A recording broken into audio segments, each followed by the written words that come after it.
এখানে সিলেবাসে আমি ডাইরেক্ট ঢুকে যাচ্ছি, কারণ আজকেই সিলেবাসটা শেষ করার নির্দেশ রয়েছে। তো সিলেবাসে প্রথমেই রয়েছে যে structure and function of skeletal system including joint types and their movements. প্রথমে রয়েছে স্কেলেটাল সিস্টেম। স্কেলেটাল সিস্টেমে আমি এখানে একদম থিওরিটিক্যাল ক্লাস বেসিস যেমন হয় সেই রকম না হলেও যতটুকু যেগুলো মেন ইম্পর্ট্যান্ট পার্ট, যেগুলো কোশ্চেন আসার সম্ভাবনা বেশি রয়েছে, সেইভাবে আমি আলোচনা করে যাব।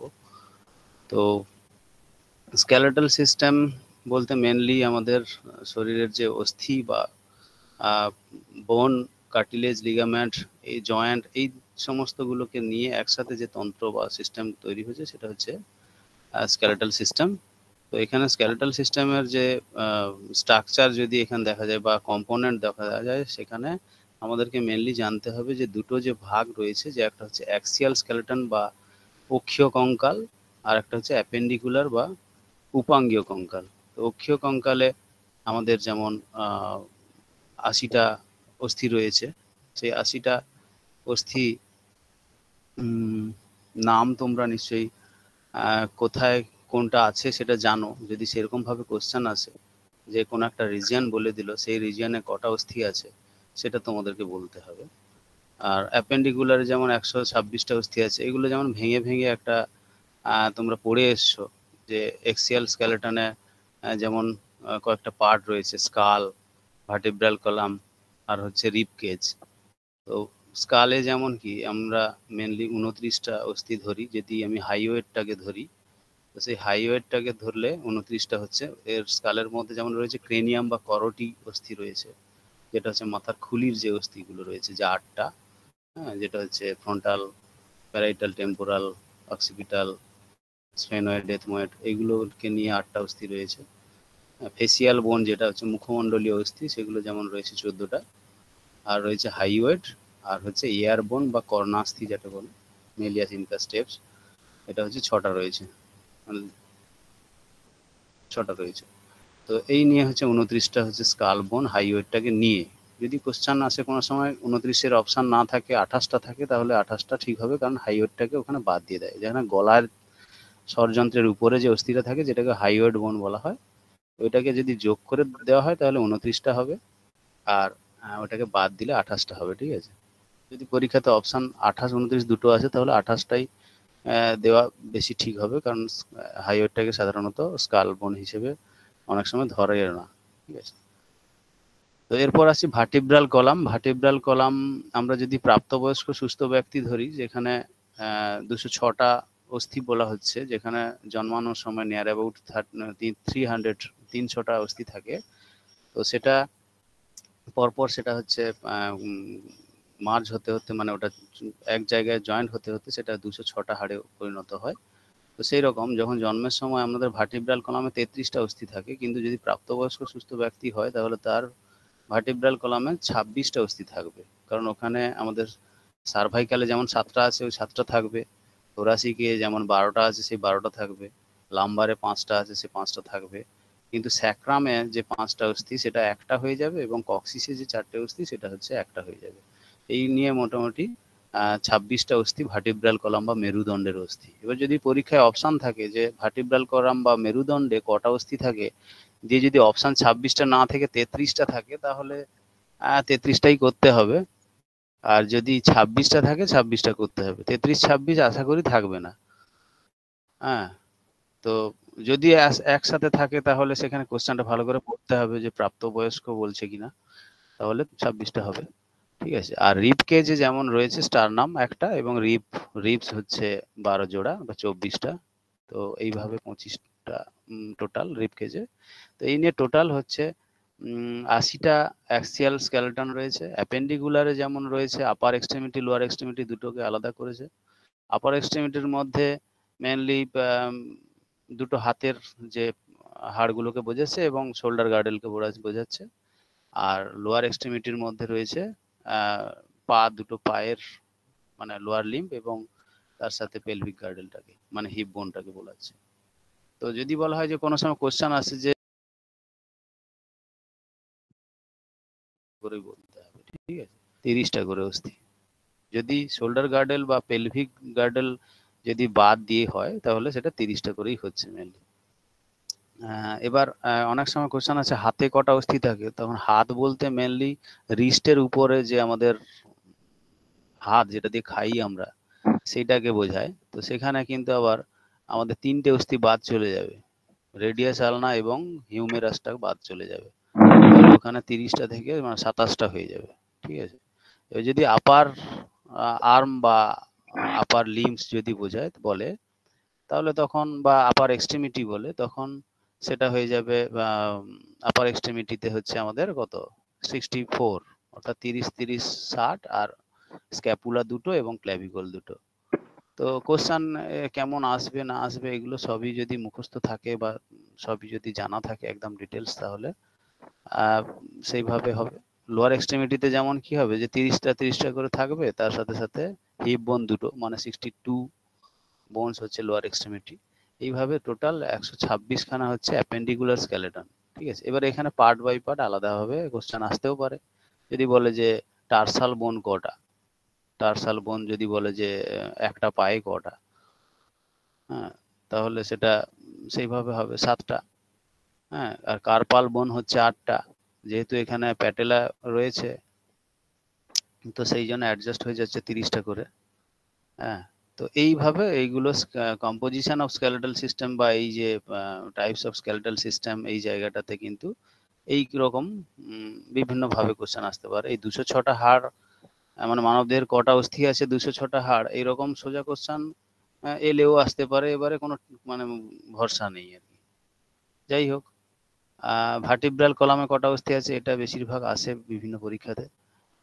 আর এরপর আসছি যে কাজ বা ফাংশনটা কি হবে কঙ্কালতন্ত্রের, মানে আমাদের মেন প্রথম আসবে হচ্ছে একটা হচ্ছে সাপোর্ট, অর্থাৎ কঙ্কালতন্ত্র বা এই হাড় অস্থি এগুলো রয়েছে বলে কিন্তু আমরা একটা সোজা হয়ে দাঁড়িয়ে আছি, না হলে কিন্তু মানে শুধু মাংস থাকলে কি অবস্থা হতো সেটা ভেবে দেখো। তো সেই সাপোর্টটা আর থাকতো না। তো সেই বডি শেপ বা বডি পশ্চারটাকে মেনটেন রাখার জন্য আমাদের যে প্রথম দরকার যে একটা রিজিড ফ্রেমওয়ার্ক, যেটা সাপোর্ট, সেটা হচ্ছে আমাদের কঙ্কালতন্ত্র দিয়ে থাকে। তারপর হচ্ছে যে প্রোটেকশন বা সুরক্ষা, যেটা আমাদের অস্থিগুলো রয়েছে বলেই কিন্তু আমাদের ভেতরের ইন্টারনাল অর্গানগুলো, বিশেষ করে এই যে স্কালের ভেতরে যেমন ব্রেন রয়েছে, ভার্টেব্রাল কলামের ভেতরে স্পাইনাল কর্ড রয়েছে, রিব কেজের ভেতরে হার্ট, লাংস, হ্যাঁ, এছাড়াও যে অন্যান্য ইন্টারনাল অর্গানগুলো সেগুলো কিন্তু প্রোটেক্টেড রয়েছে এই অস্থি বা কঙ্কালতন্ত্রের ফলে, ঠিক আছে। তারপর হচ্ছে যে মুভমেন্ট, যেটা হচ্ছে আমাদের জয়েন্ট তৈরি করছে, জয়েন্টের ফলে হচ্ছে মানে অস্থি 2 বা ততোধিক তো অস্থি নিয়ে অস্থি সন্ধি তৈরি হচ্ছে। তো সেই অস্থি সন্ধির ফলে হচ্ছে আমাদের যে মুভমেন্ট, জয়েন্টের যে মেন কাজ অস্থি সন্ধি সেটা তৈরি করছে, যার ফলে মানে আমাদের মানে সঞ্চালন বা মুভমেন্ট এই ধরনের কাজগুলো ঘটছে, বা আমরা চলাফেরা, হাঁটা চলা, বিভিন্ন ধরনের অ্যাক্টিভিটি করতে পারছি, ঠিক আছে। তো এইভাবে এখানে বিভিন্ন কাজ রয়েছে, সবগুলো নিয়ে আলোচনা করতে হলে ক্লাস শেষ হবে না। তো যাই হোক, এটা সন্ধির যখন কাজ পড়বো সেখানেও দেখবে প্রায় একই ধরনের কাজ থাকবে, অস্থি সন্ধি বা জয়েন্ট যেটাকে বলছে। তো এখানেও সেই সেম কাজ রয়েছে, যে অস্থি সন্ধির কি কাজ এবং কঙ্কালতন্ত্রের কি কাজ, প্রায় একই ধরনের কিন্তু কিছুটা হলেও আলাদা। অস্থি সন্ধির কাজগুলো সেই সেম ভাবে রয়েছে। মেন কাজ হচ্ছে অস্থি সন্ধির মুভমেন্ট বা নড়াচড়া, যেটাকে বলছে চলন গমন, বা যেটা আমরা করে থাকি মুভমেন্ট, যে কোনো ধরনের সাপোর্ট।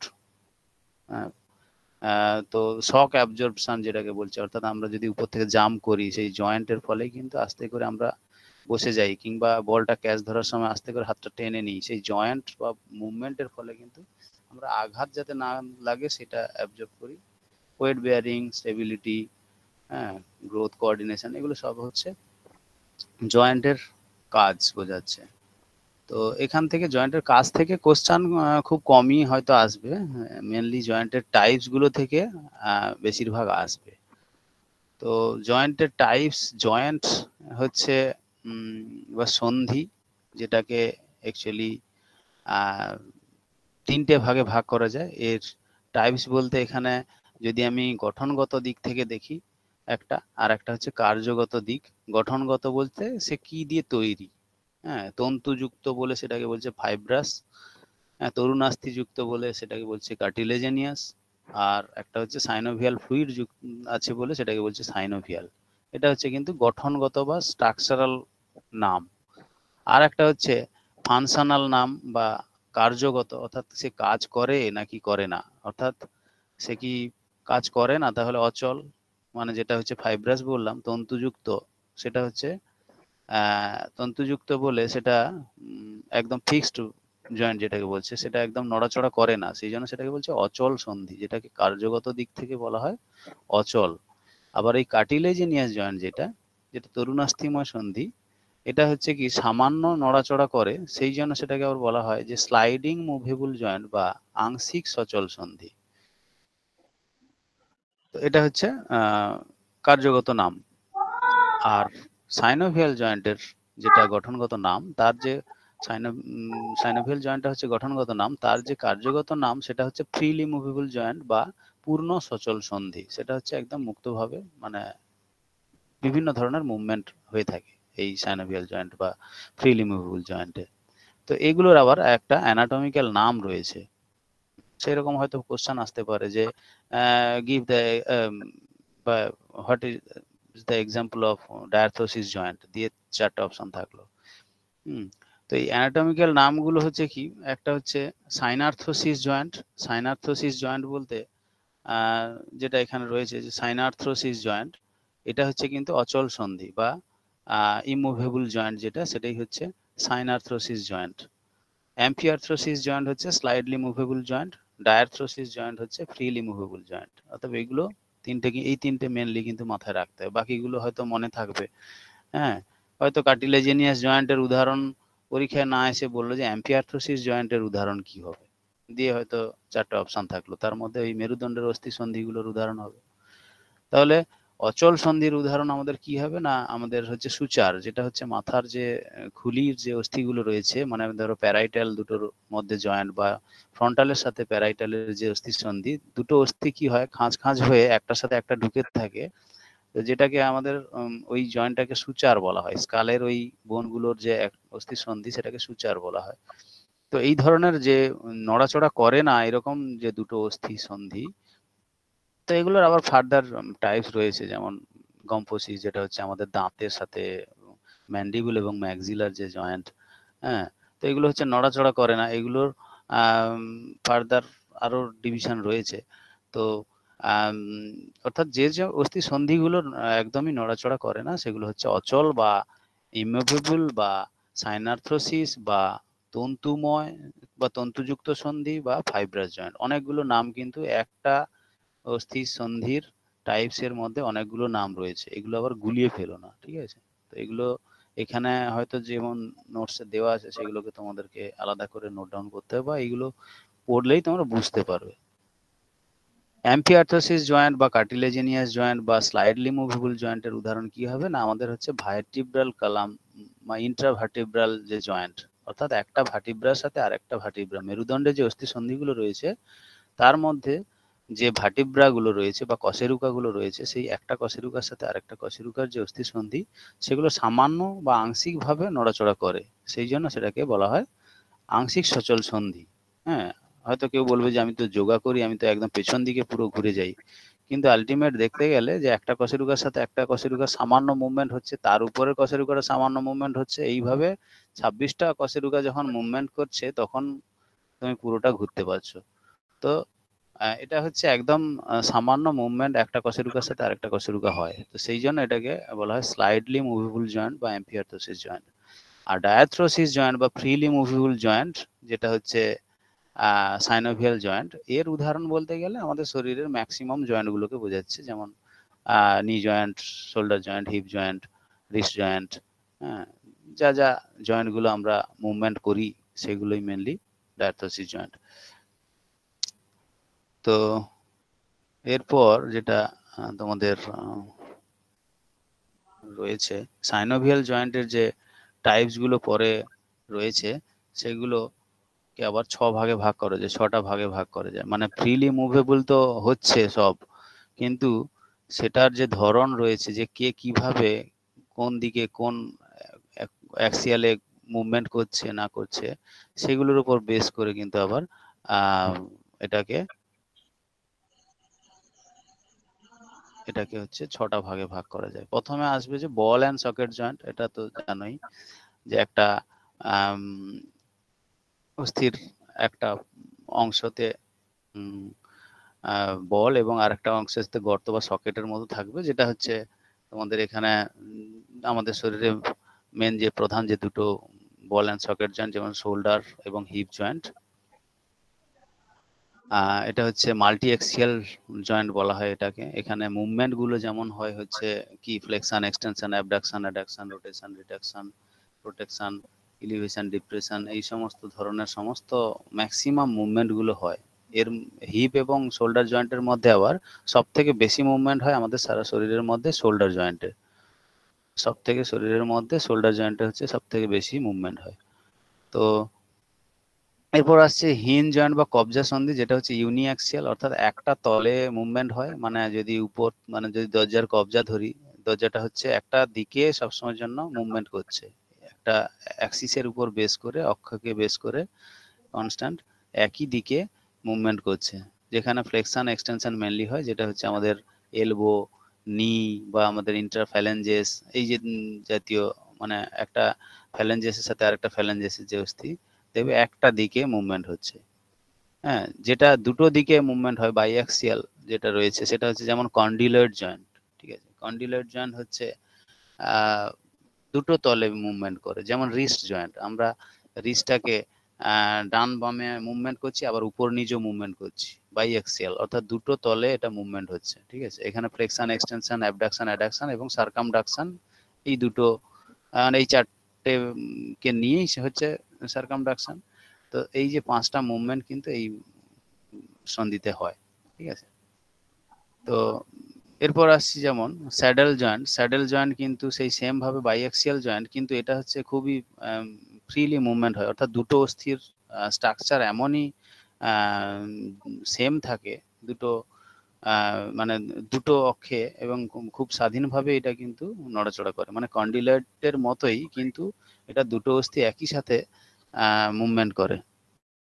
যেমন আমাদের এটা শরীরের মেনলি আমাদের ওই থাম্ব বা ফার্স্ট মেটাকার্পালের সাথে থাকে, যেটা এই অস্থি সন্ধিটা।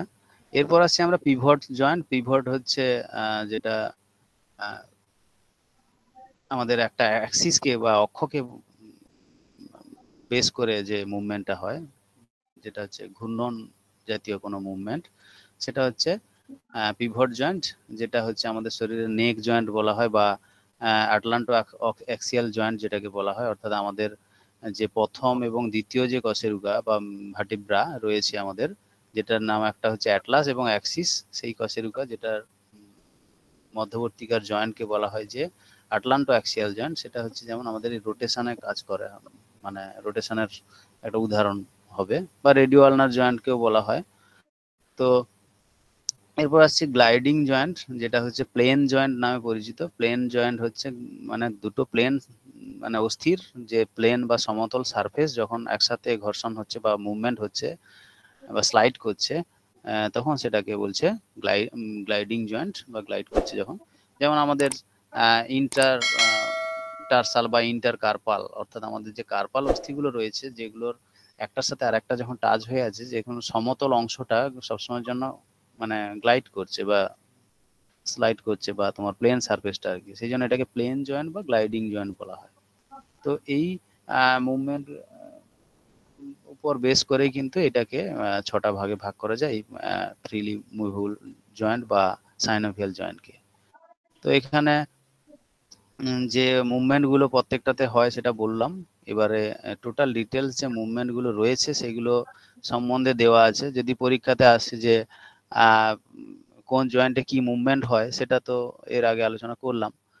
হ্যাঁ, তো এরপর মুভমেন্ট থেকে যদি শুধু কোশ্চেন আসে যে জয়েন্ট অ্যাঙ্গেল যখন রিডিউস হবে, কোনো অস্থি সন্ধিতে যখন অ্যাঙ্গেল কমবে, decrease the joint angle in বোন, সেটাকে কি বলবে না ফ্লেকশন। অর্থাৎ আমরা যখন কোনোইটা ভাঁজ করছি, হ্যাঁ, দুটো অস্থি যখন পাশাপাশি আসছে, অর্থাৎ ওই অস্থি সন্ধিতে যে অ্যাঙ্গেলটা বা কোণটা হচ্ছে, সেই কোণটা হচ্ছে সন্ধি কোণটা হচ্ছে কমছে, ডিক্রিজ হচ্ছে, তখন সেটাকে বলছে ফ্লেকশন। এক্সটেনশনটা তার ঠিক অপোজিট, যখন সেটা জয়েন্ট অ্যাঙ্গেলটা বাড়ছে সেটা হচ্ছে এক্সটেনশন। হাইপার এক্সটেনশনটা আবার তার থেকেও বেশি, মানে নর্মাল রেঞ্জের থেকেও বেশি হচ্ছে। অ্যাবডাকশনটা কি না, আমাদের শরীরের মধ্যরেখা থেকে যখন কোনো অস্থি সন্ধি দূরে চলে যাচ্ছে, ঠিক আছে, মানে moving A limb away from the mid line যেটাকে বলছে। অর্থাৎ হাতটাকে যদি আমি সোজা মানে হরাইজন্টালি যদি তুলি কান বরাবর, সেটা হচ্ছে অ্যাবডাকশন।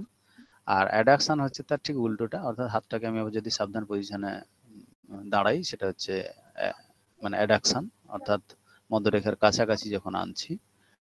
এরপর আসছে রোটেশন, যেটা হচ্ছে আমাদের কোনো একটা লংগিটিউডানাল অ্যাক্সিস, মানে কোনো অ্যাক্সিসকে মেনলি বেস করে যে ঘূর্ণন বা রোটেশন মুভমেন্ট হচ্ছে, সেটা হচ্ছে রোটেশন। এটাকে আবার দুটো ভাগে ভাগ করে যায়, একটা মিডিয়াল রোটেশন, একটা হচ্ছে ল্যাটারাল রোটেশন। মিডিয়াল রোটেশনটা কেমন, যারা আমি যখন হাতটাকে ভাঁজ অবস্থায় কোনো একটা বলকে যদি সামনের দিকে ছুড়ে দিই, সেটা হচ্ছে মিডিয়াল রোটেশন।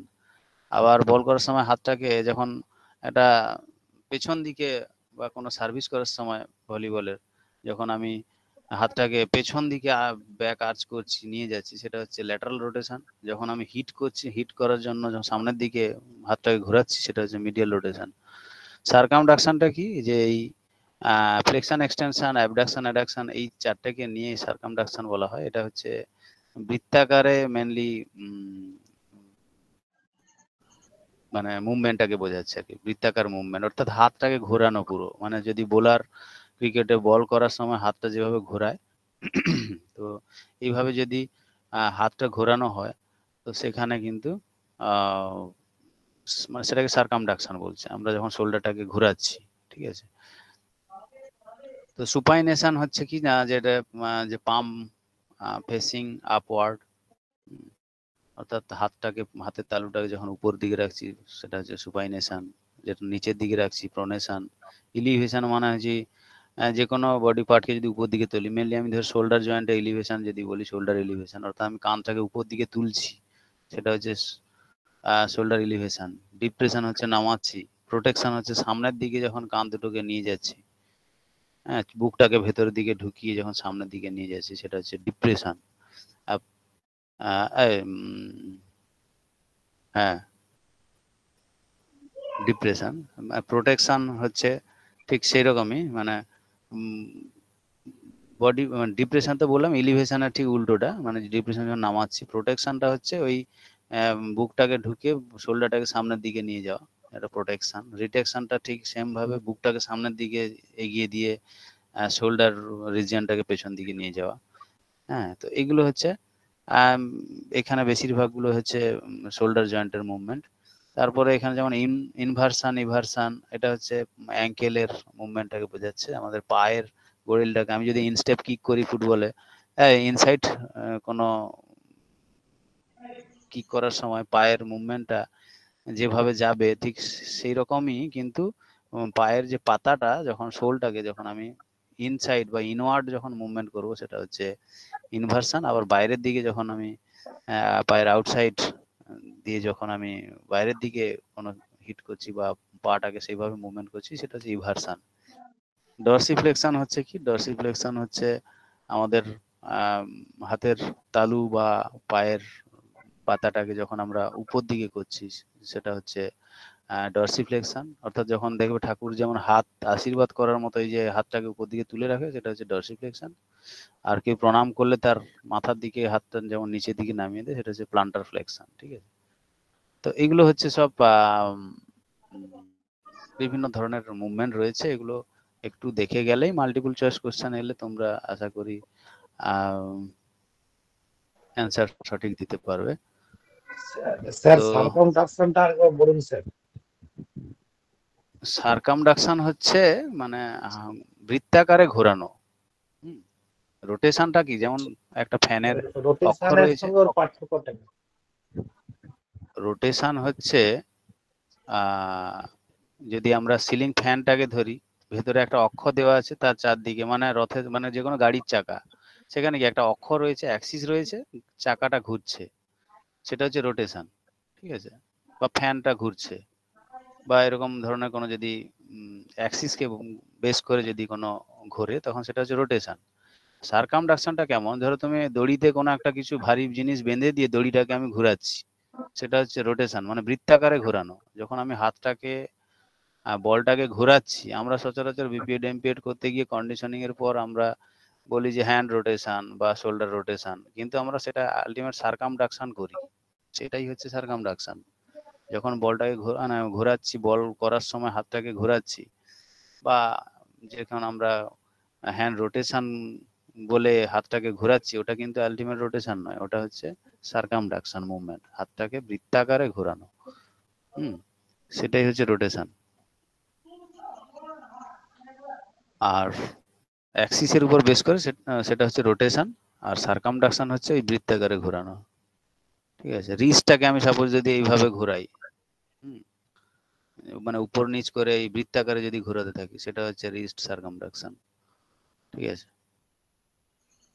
তো এরপর যেমন অ্যানাটমিক্যাল যে নামগুলো রয়েছে, কিছু কিছু কমন যে অস্থি সন্ধি রয়েছে আমাদের শরীরে, সেগুলোর অ্যানাটমিক্যাল কিছু নাম রয়েছে। যেমন একটু আগে বললাম যে স্কালের যে অস্থি সন্ধিগুলো রয়েছে তার অ্যানাটমিক্যাল নাম হচ্ছে সুচার।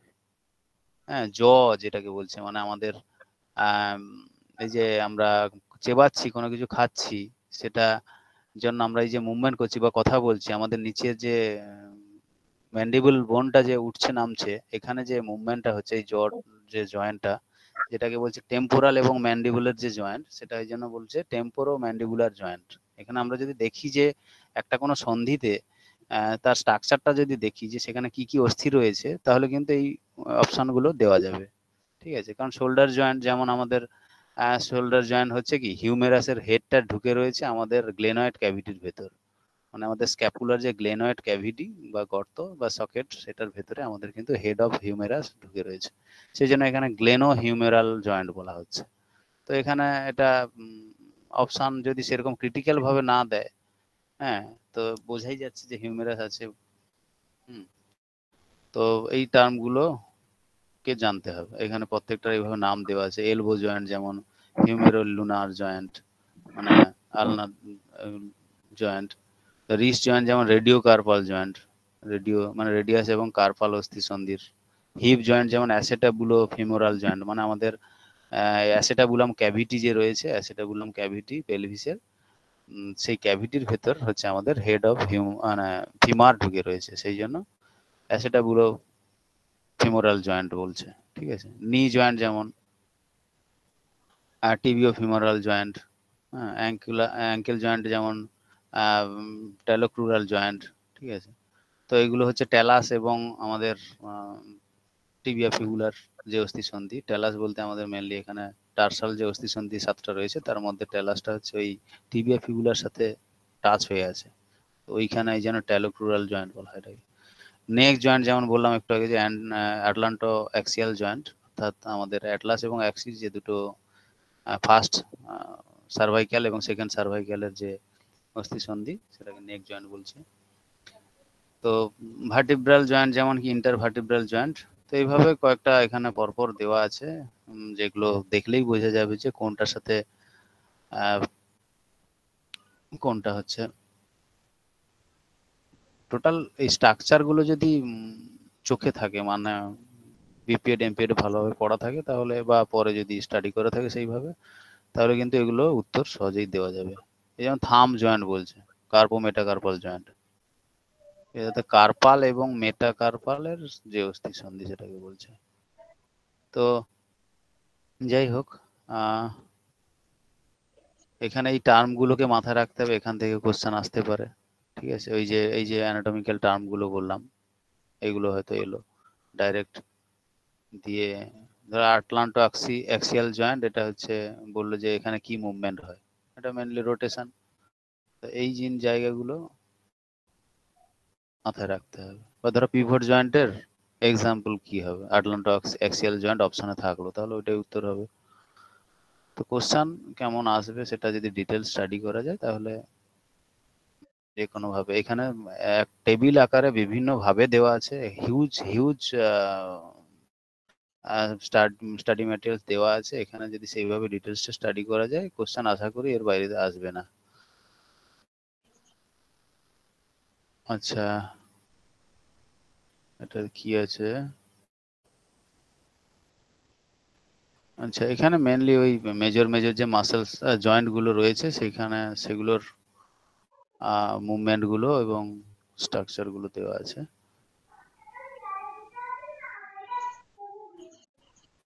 এগুলো থেকেও কোশ্চেন আসতে পারে। আলোচনা হয়ে গেল।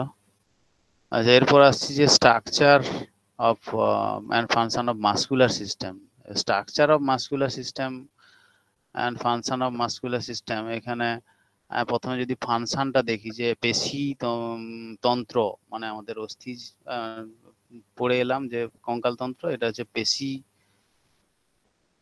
তন্ত্র, অর্থাৎ মাসকুলার সিস্টেম মানে আমাদের শরীরের যে সমস্ত পেশিগুলো রয়েছে সেইগুলোকে নিয়ে একটা যে তন্ত্র তৈরি হচ্ছে। তো সেই পেশিতন্ত্রের কাজটা কি হবে, মেনলি হচ্ছে কি মুভমেন্ট, মানে আমাদের পেশি সংকুচিত হচ্ছে বলে কিন্তু জয়েন্টটা মুভমেন্ট হচ্ছে, যার ফলে কিন্তু আমরা নড়াচড়া করছি বা মুভমেন্ট করতে পারছি। ঠিক আছে, তারপর বলছে মেনটেন বডি পশ্চার, অর্থাৎ আমাদের শরীরের শুরুতে হাড় থাকলে হবে না, পেশিটাও থাকতে হবে, সেই জন্য একটা বডি পশ্চার মেনটেন থাকছে। ঠিক আছে, তারপর বলছে সার্কুলেশন অফ ব্লাড, অর্থাৎ রক্ত সঞ্চালন। রক্ত সঞ্চালন হচ্ছে পেশির জন্য, মানে কার্ডিয়াক মাসেলস পাম্প করছে, স্মুথ মাসেলস হচ্ছে ব্লাড ফ্লো, মানে ব্লাড ভেসেলসটা হচ্ছে স্মুথ মাসেলস, এবং কার্ডিয়াক মাসেলস হচ্ছে বা মায়োকার্ডিয়াম যেটা হচ্ছে মানে কার্ডিয়াক মাসেলস, সেটা পাম্প করছে বলে কিন্তু ব্লাড ভেসেলস এর মাধ্যমে কিন্তু ব্লাডটা ফ্লো হচ্ছে, যার ফলে সারা শরীরে সার্কুলেশন, ব্লাড সার্কুলেশনটা হচ্ছে। ঠিক আছে, রেসপিরেশন যেমন কি না আমাদের যেমন কি বলে আমাদের শরীরে যেমন বিভিন্ন যে তোমার রেসপিরেটরি মাসেলস রয়েছে, যেমন ডায়াফ্রাম এবং যে আমাদের যে ইন্টারকস্টাল যে মাসেলস গুলো রয়েছে, রিব, দুটো রিবের যে মাঝখানে যে পেশিগুলো বা এই ধরনের পেশিগুলো রয়েছে বলে কিন্তু তার সংকোচন প্রসারণের ফলে কিন্তু আমরা ব্রিদিংটা সঠিকভাবে নিতে পারছি। তো সেটার জন্য এটা রেসপিরেশনেও সাহায্য করছে, পেশিটাকে বলছে। ঠিক আছে, তো হিট প্রোডাকশন হচ্ছে, অর্থাৎ পেশি যেমন আমাদের বডি টেম্পারেচারটাকে কন্ট্রোল করাতেও সাহায্য করছে। তারপর আমাদের বলছে যে ডাইজেশন, মুভমেন্ট অফ সাবস্টেন্স, মানে ডাইজেশন বা হজম, এগুলোর ক্ষেত্রেও কাজে দিচ্ছে। এছাড়াও সেই ডাইজেস্টিভ ট্র্যাকে যখন খাবারটা যাচ্ছে সেটাকে কিভাবে মুভমেন্ট করে নিয়ে যাচ্ছে, ধরো আমাদের ক্ষুদ্রান্ত কিভাবে সেটাকে অটোনমিক নার্ভাস সিস্টেমের দ্বারা মুভমেন্ট হয়ে হয়ে খাবারটাকে নিয়ে যাচ্ছে শেষ পর্যন্ত। তো এই যে বিষয়গুলো মানে ডাইজেস্ট হওয়ার পরে, তো এগুলো সবেতেই পেশি যুক্ত রয়েছে, সেই জন্য পেশির এই কাজটাকে এখানে তুলে ধরা হয়েছে। তার মধ্যে যেমন এই যে প্রোটেকশনও বলছে, হ্যাঁ, বা স্টেবিলাইজেশন অফ জয়েন্টের সাথে যে কোঅর্ডিনেশন, স্টেবিলাইজেশন, সেই বিষয়টাও এখানে রয়েছে। তো কাজের সাথে সাথে যখন আমরা স্ট্রাকচারটা পড়বো, স্ট্রাকচার অফ মাসকুলার সিস্টেম, এখানে স্ট্রাকচার অফ মাসকুলার সিস্টেম থেকে যদি কোশ্চেন আসে তাহলে কিন্তু বেশিরভাগটা স্কেলেটাল মাসেলস এর যে স্ট্রাকচার সেখান থেকে আসবে। স্কেলেটাল মাসেলস এর যে স্ট্রাকচার, যেমন তোমরা মাইক্রো স্ট্রাকচার ম্যাক্রো স্ট্রাকচার পড়েছো, সেখানে পেশির যে আউটার লেয়ারটাকে যেমন বলছে এপিমাইসিয়াম, তারপর হচ্ছে পেরিমাইসিয়াম, তারপরে হচ্ছে একদম লোয়ার পার্টের যে কভার যেটা বলছে এন্ডোমাইসিয়াম, এই যে পার্টগুলো, তার ভেতরে যেমন মায়োফাইব্রিল রয়েছে, মায়োফাইব্রিলের ভেতরে যে মাইক্রোস্ট্রাকচার যখন আমরা পড়ে এসেছি যে এ ব্যান্ড, হ্যাঁ, I band, actin myosin filament, এইগুলো হচ্ছে কিন্তু থেকে কিন্তু কোশ্চেন আসার সম্ভাবনা বেশি। ঠিক আছে, তো স্কেলেটাল মাসেলস স্ট্রাকচারটাকে কিন্তু মেনলি আলোচনা করা হয় বেশিরভাগ জায়গাতে স্ট্রাকচার অফ মাসকুলার সিস্টেম এর ক্ষেত্রে। তো স্কেলেটাল মাসেলসের যে স্ট্রাকচার, যেখানে এই যে মায়োসিন ফিলামেন্ট, যেটাকে মোটা ফিলামেন্ট বা থিক ফিলামেন্ট বলা হয়, আর অ্যাক্টিনটাকে বলা হয় কি থিন ফিলামেন্ট। ঠিক আছে, তো মায়োসিন বরাবর যে এরিয়া, যেটাকে বলা হয় এ ব্যান্ড, হ্যাঁ, বা দুটো অ্যাক্টিনের মাঝ বরাবর যে আঁকা বাঁকা যে একটা লাইন থাকে, যেটাকে বলা হয় জেড লাইন, আবার দুটো জেড লাইনের মাঝ বরাবর অঞ্চলকে বলা হয় সার্কোমেয়ার। সার্কোমেয়ার হচ্ছে পেশিতন্ত্রের গঠনগত কার্যগত ক্ষুদ্রতম একক হচ্ছে সার্কোমেয়ার। তো এইরকম জায়গাগুলো থেকে কিন্তু বেশি কোশ্চেন আসে। ঠিক আছে, আর এখানে স্ট্রাকচার বলতে এই স্মুথ মাসেলস স্ট্রাকচার, এখান থেকে খুব একটা সেরকম কোশ্চেন আসবে বলে মনে হচ্ছে না। আর তার থেকে যদি কার্ডিয়াক মাসেলস এর নাম বলে, এখানে হয়তো দেওয়া নেই নামটা, কার্ডিয়াক মাসেলস মানে এখানে দেওয়া আছে কি যে কোনটা ভলিউন্টারি, কোনটা ইনভলিউন্টারি, কোনটা স্ট্রাইটেড, কোনটা নন স্ট্রাইটেড, অর্থাৎ কোনটা সরেখ প্রকৃতির, কোনটা রেখাযুক্ত, কোনটা রেখাবিহীন। যেমন এখানে কি স্কেলেটাল মাসেলস হচ্ছে রেখাযুক্ত, আর কার্ডিয়াক মাসেলস হচ্ছে রেখাবিহীন, সেটাও রেখাযুক্ত, আর স্মুথ মাসেলসটা হচ্ছে কি রেখাবিহীন। সেই জন্য এটাকে রেখাযুক্ত হচ্ছে সরেখ বা স্ট্রাইটেড, আর রেখাবিহীন হচ্ছে নন স্ট্রাইটেড বা অরেখ যেটাকে বলা হয়। আবার স্কেলেটাল মাসেলস যেমন ভলিউন্টারি বা ঐচ্ছিক, মানে আমি ইচ্ছা হলে আমি কিন্তু হাতে পায়ের মুভমেন্ট করতে পারবো, অর্থাৎ আমি হাতে পায়ের যে পেশিগুলো রয়েছে অস্থির সাথে যুক্ত, সেগুলোকে আমি নড়াচড়া করতে পারবো। আর স্মুথ মাসেলস এবং কার্ডিয়াক মাসেলস, যেটা হচ্ছে আমাদের ইন্টারনাল পার্টে থাকছে, সেটা কিন্তু আমাদের ইনভলিউন্টারি, অর্থাৎ অনৈচ্ছিক, মানে আমরা আমাদের ইচ্ছা হলেও আমরা কিন্তু হার্টটাকে বন্ধ করতে পারবো না, মানে কোনো আমার ইচ্ছাধীন নয় আর কি। আর স্মুথ মাসেলসটাকেও সেটা অনৈচ্ছিক, সেই জন্য সেটা ইনভলিউন্টারি।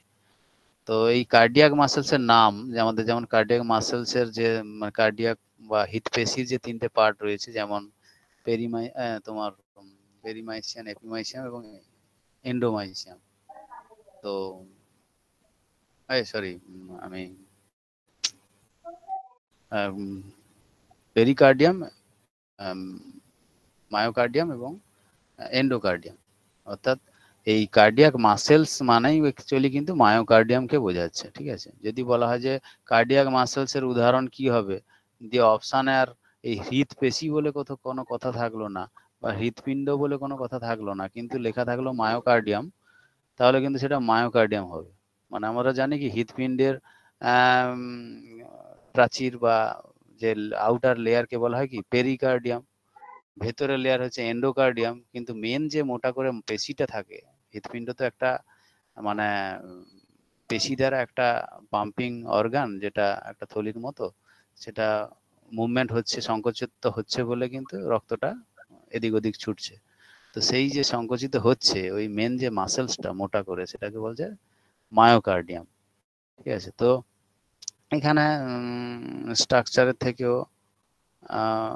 সিলেবাসে টাইপস কি রয়েছে, টাইপসটা বোধহয় ওইখানে রয়েছে প্যানসিওলজি বা মেকানিক্সে।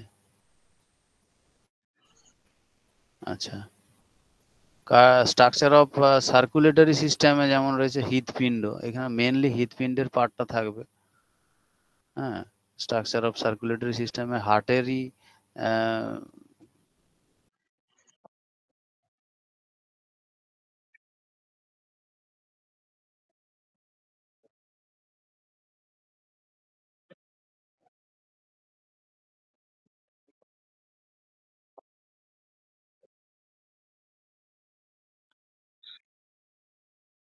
যে মিট্রাল ভালভটা কোথায় অবস্থান করে, হ্যাঁ, কোন অলিন্দ বা নিলয়, বা মানে কোন সাইডে বা কোন দিকে, সেটা বলে দিল, বা হয়তো বলে দিল যে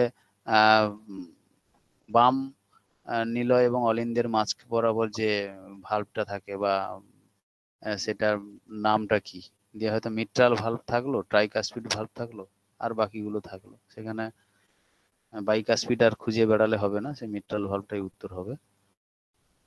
তো এখানে হৃৎপিণ্ডের স্ট্রাকচারটাকে মেনলি আলোচনা করতে হবে। হৃৎপিণ্ডের যে কোন সাইডে অক্সিজেন যুক্ত রক্ত, কোন দিকে অক্সিজেন রক্ত, এটা পরবর্তীকালে আরো আলোচনা রয়েছে।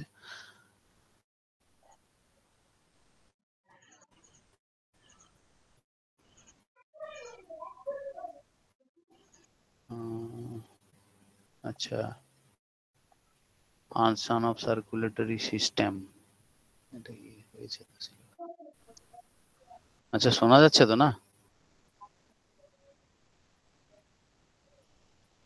হ্যালো,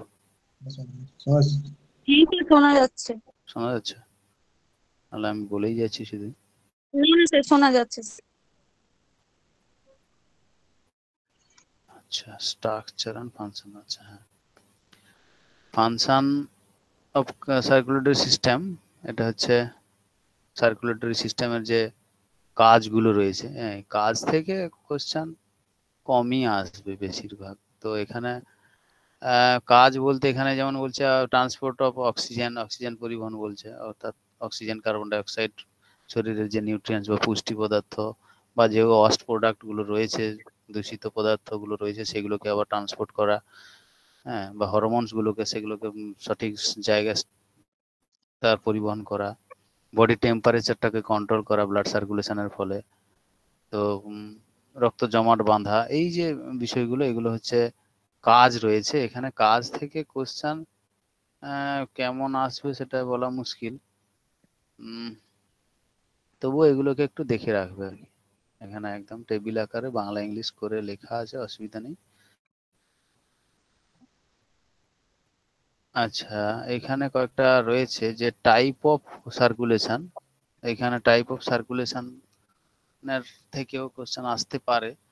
যেমন একটা হচ্ছে পালমোনারি সার্কুলেশন বা ফুসফুসীয় সঞ্চালন, অর্থাৎ হৃৎপিণ্ড থেকে ফুসফুস পর্যন্ত যে রক্ত সঞ্চালন হয়, হ্যাঁ, অর্থাৎ আমাদের ডান নিলয় থেকে, হ্যাঁ, ফুসফুসীয় ধমনীর দ্বারা আমাদের ফুসফুসে রক্ত যাচ্ছে, আবার ফুসফুস থেকে আমাদের ফুসফুসীয় শিরার দ্বারা, হ্যাঁ, বাম নিলয়ে, বাম অলিন্দে যখন আবার রক্তটা আসছে, এই যে মানে ব্লাড সার্কুলেশনটা এইটার মাধ্যমে হচ্ছে। অর্থাৎ হৃৎপিণ্ডের ডান দিক থেকে ফুসফুসে গেল, আবার ফুসফুস থেকে হৃৎপিণ্ডের বাম দিকে রক্ত এলো। এই যে হৃৎপিণ্ড থেকে ফুসফুসের দিকে যে, এবং হৃৎপিণ্ড থেকে ফুসফুস পর্যন্ত যে সার্কুলেশনটা হচ্ছে বা রক্তের যে আদান প্রদান হচ্ছে, মানে অক্সিজেনটা নিচ্ছে এদিকে বাম দিকে, আবার ডান দিক থেকে অক্সিজেন, ডিঅক্সিজেনেটেড ব্লাডটাকে দিয়ে দিচ্ছে। তো এটা হচ্ছে ফুসফুসীয় সঞ্চালন, মানে সার্কুলেশন বা পালমোনারি সার্কুলেশনটাকে বলা হচ্ছে। আর একটা হচ্ছে সিস্টেমিক সার্কুলেশন বা দেহজ বা শারীরিক সঞ্চালন, দেহজ সঞ্চালন যেটাকে বলছে। অর্থাৎ আমাদের শরীরের যে টোটাল সিস্টেম রয়েছে, সিস্টেমগুলো রয়েছে, সেখানে যে সার্কুলেশনটা হচ্ছে, অর্থাৎ আমাদের লেফট ভেন্ট্রিকল বা বাম নিলয় যখন মানে কন্ট্যাক্ট হচ্ছে, সেখানে মহাধমনী দিয়ে সারা শরীরে যে তন্ত্রগুলো রয়েছে বা সিস্টেমগুলো রয়েছে, সেখানে পৌঁছে যাচ্ছে রক্ত। সেখানে পৌঁছে গিয়ে প্রত্যেকটা তন্ত্রের যে প্রত্যেকটা পেশি কোষ রয়েছে, সেখানে বিভিন্ন ধরনের এনার্জি মেটাবলিজমের কাজে যাচ্ছে, এবং বিভিন্ন পুষ্টি পদার্থ বিভিন্ন টিস্যু বা অর্গানগুলোতে পৌঁছে যাচ্ছে। আবার সেখান থেকে যে ওয়াস্ট প্রোডাক্টটা ফিরে আসছে আবার আমাদের রাইট আর্টিয়ামে, অর্থাৎ ডান অলিন্দে, হ্যাঁ অলিন্দে। তো এই যে হৃৎপিণ্ড থেকে আমাদের সারা শরীর এবং সারা শরীর থেকে হৃৎপিণ্ড, এই যে সঞ্চালনটা হচ্ছে, এটাকে বলছে সিস্টেমিক সার্কুলেশন বা দেহজ সংবেদন বা এরকম কিছু একটা, দেহজ সঞ্চালন এটা হচ্ছে। আরেকটা হচ্ছে করোনারি সার্কুলেশন, একটা ভাইটাল ব্যাপার, যেটা হচ্ছে আমাদের করোনারি আর্টারি যেটা রয়েছে, আমাদের যে করোনারি আর্টারি এবং ভেন রয়েছে, মানে হৃৎপিণ্ড সারা শরীরে পাম্প করে যেমন রক্তটা ছড়িয়ে দিচ্ছে প্রত্যেকটা অর্গানকে বেঁচে থাকার জন্য বা কাজ করার জন্য, ঠিক সেইভাবে হৃৎপিণ্ড নিজে কাজ করার জন্য নিজে কিন্তু রক্ত কিছুটা মায়োকার্ডিয়ামের দিকে বা হৃৎপেশির দিকে পৌঁছে দিচ্ছে। সেটা কার দ্বারা? না, করোনারি আর্টারি দ্বারা। তো সেই করোনারি আর্টারির দ্বারা যে রক্ত মানে সাপ্লাই হচ্ছে হৃৎপেশিতে, সেটা হচ্ছে করোনারি সার্কুলেশন বলছে। করোনারি সার্কুলেশনের মধ্যে শুধু যে করোনারি আর্টারিজ না, করোনারি আর্টারির দ্বারা অক্সিজেন্টাল ব্লাডটা যাচ্ছে, এবং কার্ডিয়াক ভেন বা করোনারি ভেনের দ্বারা কিন্তু আবার সেটা ব্যাকে আসছে ওই রাইট আর্টিয়ামের কাছেই ঢুকে গেছে এই করোনারি ভেনটা। তো এই যে সার্কুলেশনটা একে বলছে করোনারি সার্কুলেশন, ঠিক আছে। এরপর আসছে যেমন পোর্টাল সার্কুলেশন বলছে বা পেটাল সার্কুলেশন, এগুলো খুব একটা ইম্পর্টেন্ট নয়। পোর্টাল সার্কুলেশন বলতে ওই মেনলি আমাদের যে আমাদের হেপাটিক পোর্টাল ভেন থেকে লিভারে যাচ্ছে, হেপাটিক ভেন থেকে আবার ইনফিরিয়র ভেনা কাভাতে আসছে, তো এই যে বিষয়গুলো রয়েছে। আর ফেটাল সার্কুলেশন বলতে মেনলি অ্যাম্বিলিক্যাল কর্ড, অর্থাৎ আমাদের যে ভ্রূণ মানে মাতৃগর্ভে যখন বাচ্চা শিশু সাথে যেমন মায়ের যে যে অ্যাম্বিলিক্যাল কর্ডের দ্বারা যে সার্কুলেশন হচ্ছে সেটাকে বলছে। এগুলো খুব একটা হয়তো আসবে বলে মনে হচ্ছে না, যাই হোক। এরপর structure and function of respiration, মানে রেসপিরেটরি অর্গান গুলোকে মেনলি বোঝাচ্ছে। তো স্ট্রাকচার বলতে আমাদের টোটাল ওই যে ছবিটা ভেসে উঠছে চোখে, যেটা হচ্ছে একদম নেজাল ক্যাভিটি থেকে শুরু করে একদম অ্যালভিওলাই পর্যন্ত যে চিত্র, যেটা আমরা একদম ছবি সবসময় এঁকে আসছি ছোটবেলা থেকে, হ্যাঁ, যেটা বলছে নেজাল ক্যাভিটি বা আমাদের নাসিকা গহ্বর, সেখান থেকে শুরু করে মানে ফ্যারিংস বা নাসিকা গহ্বর দিয়ে মানে যেটাকে ঢুকেছে, যেটা হচ্ছে ল্যারিংস পর্যন্ত বা স্বরযন্ত্র পর্যন্ত। তারপরে হচ্ছে ট্রাকিয়া, যেটাকে বলছে আমরা শ্বাসনালী, বা আমাদের যেমন এসোফেগাস গ্রাস নালী যেমন নেমে গেছে, ঠিক সেম ভাবে ওইখানে যে মোটা গ্রাস নালীটা ঢুকে গেছে চলে গেছে, সেটা হচ্ছে ট্রাকিয়া। আবার সেই ট্রাকিয়াটা যখন দুটো ভাগে ভাগ হয়ে যাচ্ছে, যেটা হচ্ছে ব্রঙ্কি, হ্যাঁ, তো সেই ব্রঙ্কি থেকে আবার যেমন ব্রঙ্কিউল হচ্ছে, পরপর শাখা প্রশাখা ছড়িয়ে পড়ছে, তারপর সেই ব্রঙ্কিউল থেকে আবার হচ্ছে অ্যালভিওলাই, বা অ্যালভিওলাই হচ্ছে ফুসফুস কণিকা বলছে, কিন্তু এই অ্যালভিওলাইটা মাথায় রাখতে হবে। তো তো এই অ্যালভিওলাই, তো এই টোটাল বিষয়টাকে বলছে যেমন স্ট্রাকচার অফ লাংস বা স্ট্রাকচার অফ রেসপিরেটরি সিস্টেম বোঝাচ্ছে, ঠিক আছে। তো এই লাংস এর আবার এখানে যেমন দেওয়া আছে যে কি, যে যে দুটো পার্টস, যে দুদিকের যে পার্ট যেটাকে বলছে, ডান দিকের পার্টটাকে যেমন তিনটে লোব থাকে এবং বাম দিকের পার্টটা দুটো লোব থাকে, ঠিক আছে। বাম দিকে যেহেতু আমাদের হৃৎপিণ্ডটা রয়েছে, সেই জন্য মানে ভগবান উপর থেকে সেইভাবে সেট আপ করে বাম দিকে দুটো লোব রেখেছে আর কি। তো এই যে দুটো লোব আর ব্রঙ্কিউলস, অ্যালভিওলাই, এটা নিয়েই হচ্ছে মেনলি লাংস, ঠিক আছে। তো রেসপিরেটরি সিস্টেম যেহেতু রয়েছে, তাই রেসপিরেটরি মাসেলস গুলোকেও এখানে দেওয়া আছে। মানে ডায়াফ্রাম যেমন মেন একটা স্কেলেটাল মাসেল, যেটা হচ্ছে আমাদের যে তোমার থোরাসিক এবং অ্যাবডোমিনাল যে গহ্বরে রয়েছে, যেটার সংকোচন প্রসারণের ফলে আমরা ব্রিদিংটাকে সঠিকভাবে নিতে পারছি। এছাড়াও আমাদের প্রত্যেকটা রিব কেজের বা দুটো রিবের মাঝ বরাবর যে পেশিটা রয়েছে, হ্যাঁ, একটা হচ্ছে ইন্টারকস্টাল যে মাসেলস রয়েছে, যেটা হচ্ছে ইন্টারনাল ইন্টারকস্টাল, একটা হচ্ছে এক্সটার্নাল ইন্টারকস্টাল। তো এটা হচ্ছে রেসপিরেশনের সময় দুটো রিবসকে কাছাকাছি টানছে, অর্থাৎ রিব কেজটা ছোট হচ্ছে, আবার রিব কেজটা বড় হচ্ছে। এই যে বিষয়টা, এটা হচ্ছে জেনে রাখতে হবে কিছুটা একটু। আর তো সেরকম কিছু নেই। প্লুরা, যেটা হচ্ছে হৃৎপিণ্ডের আবরণটাকে বোঝাচ্ছে।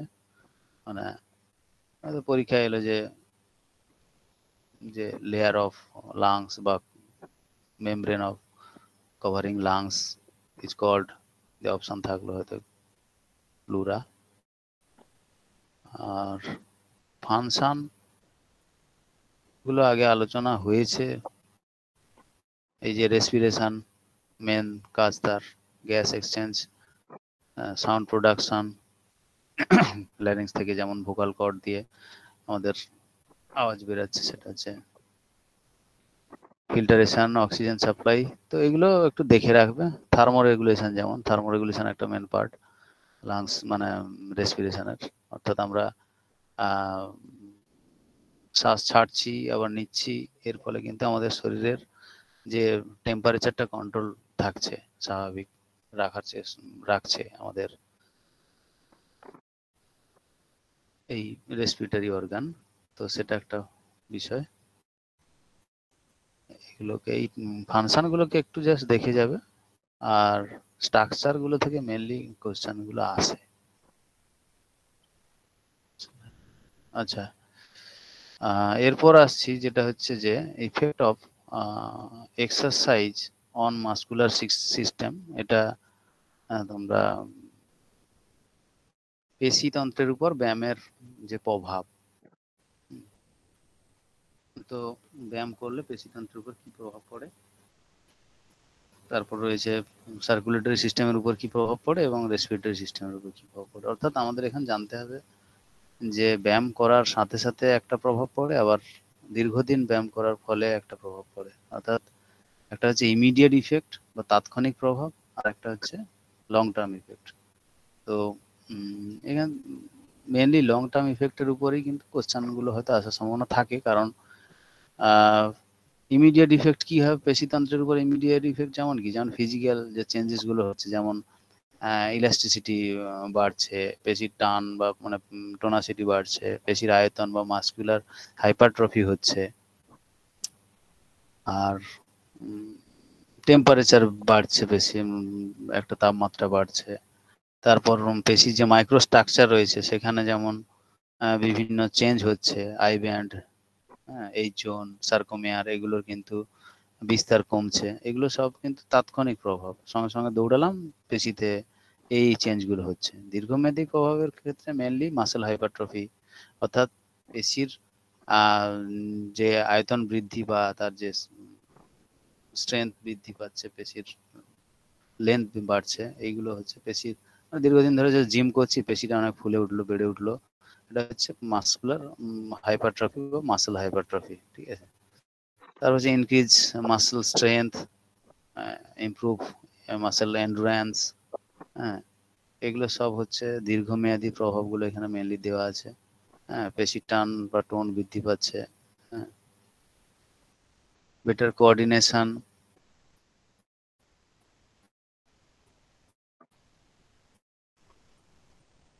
Flexibility, ফাস্টার recovery. তো এগুলো হচ্ছে দীর্ঘমেয়াদী প্রভাবগুলো এখানে মেনলি দেওয়া রয়েছে। ঠিক আছে, তো যেমন স্যার, হ্যাঁ বলো। আমাকে একটু কাইন্ডলি একটু বলবেন, অ্যাট্রফি এন্ড হাইপারট্রফি যেটা আছে সেটা একটু কাইন্ডলি যদি একটু ডিসকাস করেন, অ্যাট্রফি এন্ড হাইপারট্রফি যেটা আছে। আচ্ছা আচ্ছা আচ্ছা, আর এফ একটা আছে। স্যার মানে ওর সাথেই যেটা ব্র্যাডিকার্ডিয়া আছে না, ও এই তিনটে একটু আমাকে, আমি অ্যাকচুয়ালি কনফিউজ হয়ে যাই, ওই জন্য আমি আপনাকে একটু জিজ্ঞাসা করলাম। আচ্ছা আচ্ছা, মানে বিষয়টা হচ্ছে ধরো আমরা যখন ধরো জিম করছি, কোনো ধরনের কোনো স্ট্রেংথ এন্ড এক্সারসাইজ করছি, তখন কি হচ্ছে বা রেজিস্ট্যান্স এক্সারসাইজ করছি বডি ওয়েটের উপর বা কোনো ওয়েট নিয়ে, তখন কি হয় আমাদের ধরো পেশিটা ফুলে উঠলো, ঠিক আছে, বা বেড়ে গেল, সেটা হচ্ছে মাসেল হাইপারট্রফি। ঠিক আছে, ওকে ওকে। এবার ধরো দীর্ঘমেয়াদী ধরো কোনো এক্সারসাইজ করছি যার ফলে আমাদের শরীর মানে মাসেলস মাসটা কমে গেল, রোগা হয়ে গেলাম, সেটা হচ্ছে মাসেল অ্যাট্রফি। ঠিক আছে, মানে কমে গেলে অ্যাট্রফি আর বাড়লে হাইপারট্রফি। হ্যাঁ হ্যাঁ হ্যাঁ, লস অফ যখন মাসেল স্ট্রেংথ বা মাসেল মাস যখন হয়ে যাচ্ছে তখন সেটা হচ্ছে মাসেল অ্যাট্রফি। আর যেটা হচ্ছে স্ট্রেংথ বাড়ছে বা মাসেল লার্জ হচ্ছে, স্ট্রং হচ্ছে, লেন্থ বাড়ছে, তখন সেটা হচ্ছে মাসেল হাইপারট্রফি। ঠিক আছে, ওকে স্যার। আর ব্র্যাডিকার্ডিয়া। হ্যাঁ বার্ডিকার্ডিয়াটা আসছি, সেটা আমরা সার্কুলেটরি সিস্টেমে পড়বো। তো ওকে। হ্যাঁ, তো এখানে মাসকুলার সিস্টেমের উপর যেগুলো প্রভাব রয়েছে, যেমন যেমন হাইপারপ্লাসিয়া একটা বলছে, যে মাসেল হাইপারপ্লাসিয়া মানে আমাদের যে পেশি তন্তু যেটাকে বলছে সেগুলোর আবার যদি বৃদ্ধি হয়, সেটা আবার খুব হার্ড ট্রেনিং এর ফলে হয়, সচরাচর হয় না। দীর্ঘমেয়াদী প্রভাবে হাইপারপ্লাসিয়া হয়, অর্থাৎ পেশি তন্তুর যে বৃদ্ধি। তো এই যে রিডিউস মাসেল স্টিফনেস, এখানে মেনলি এগুলো কয়েকটা ফাংশন বা কাজগুলো দেওয়া রয়েছে, দীর্ঘমেয়াদী প্রভাবও বলা চলে। এরপর সার্কুলেটরি সিস্টেমের যে এক্সারসাইজ ইফেক্ট, এখানে যদি দেখি সেটা হচ্ছে আমাদেরকে দেখতে হবে তারও কিন্তু ইমিডিয়েট ইফেক্ট রয়েছে, আবার লং টার্ম ইফেক্ট রয়েছে। হ্যাঁ, আমাদের সার্কুলেটরি সিস্টেমের মধ্যে যে মেন পার্টগুলো রয়েছে, যেমন heart rate, stroke volume, cardiac output, এগুলো যদি আগে জানা যায় তাহলে হয়তো এই ইফেক্টগুলো আরো ভালোভাবে জানা যাবে। কিন্তু এইগুলো টার্মগুলো পরে দেওয়া আছে, সেগুলো আরো আলোচনা করব। তাই আমি এখানে ইফেক্ট অফ এক্সারসাইজ রিলেটেড যা যা সিস্টেমগুলো রয়েছে জাস্ট একবার হালকা করে বলে যাচ্ছি। তো এখানে ইমিডিয়েট ইফেক্ট, ধরো আমি এক্সারসাইজ শুরু করলাম, শুরু করার সাথে সাথে কিন্তু আমার হার্ট রেটটা বেড়ে যাবে। ঠিক আছে, আমার ধরো হার্ট রেট নর্মাল ধরো 70 বিট পার মিনিট দিচ্ছে, সেখানে আমি যখন এক্সারসাইজ শুরু করছি, দৌড়ানো শুরু করছি, আমার হার্ট রেটটা বেড়ে যাচ্ছে। কিন্তু যদি দীর্ঘমেয়াদী প্রভাব দেখি, মানে লং টার্ম ইফেক্ট দেখি, অর্থাৎ আমরা দীর্ঘদিন ধরে ট্রেনিং করছি, তখন আমার কিন্তু রেস্টিং হার্ট রেট অনেক কম হবে। ঠিক আছে, তাই দীর্ঘমেয়াদী প্রভাব এবং ইমিডিয়েট ইফেক্ট বা লং মানে শর্ট টার্ম ইফেক্ট আর লং টার্ম ইফেক্ট, এই দুটোকে একটু জেনে রাখতে হবে। অর্থাৎ আমরা যদি অ্যাক্টিভিটি শুরু করি তখন কিন্তু হার্ট রেট বাড়বে, আমাদের স্ট্রোক ভলিউম বাড়বে, কার্ডিয়াক আউটপুট বাড়বে, ভেসোডাইলেশন হবে, বা ব্লাড ভেসেলসের যে স্মুথ মাসেলসটা যেটা রয়েছে সেটার হচ্ছে থিকনেসটা কমে যাবে, অর্থাৎ ব্লাড ভেসেলসের যে গহরটা রয়েছে সেটা বেড়ে যাবে, ফলে ব্লাড ফ্লো আরো বাড়বে, হ্যাঁ, ব্লাড প্রেসার বাড়বে। তো এই যে বিষয়গুলো, এগুলো হচ্ছে ইমিডিয়েট ইফেক্ট। আর লং টার্ম ইফেক্টটাও কিছুটা আলাদা। যেমন লং টার্ম ইফেক্টের আছে কি, যে প্রথম হচ্ছে ধরো ব্রাডিকার্ডিয়া। ব্রাডিকার্ডিয়া বলতে কি, আমাদের যেমন রেস্টিং হার্ট রেট নর্মাল হচ্ছে 70 বা 72 পার মানে বিট পার মিনিট।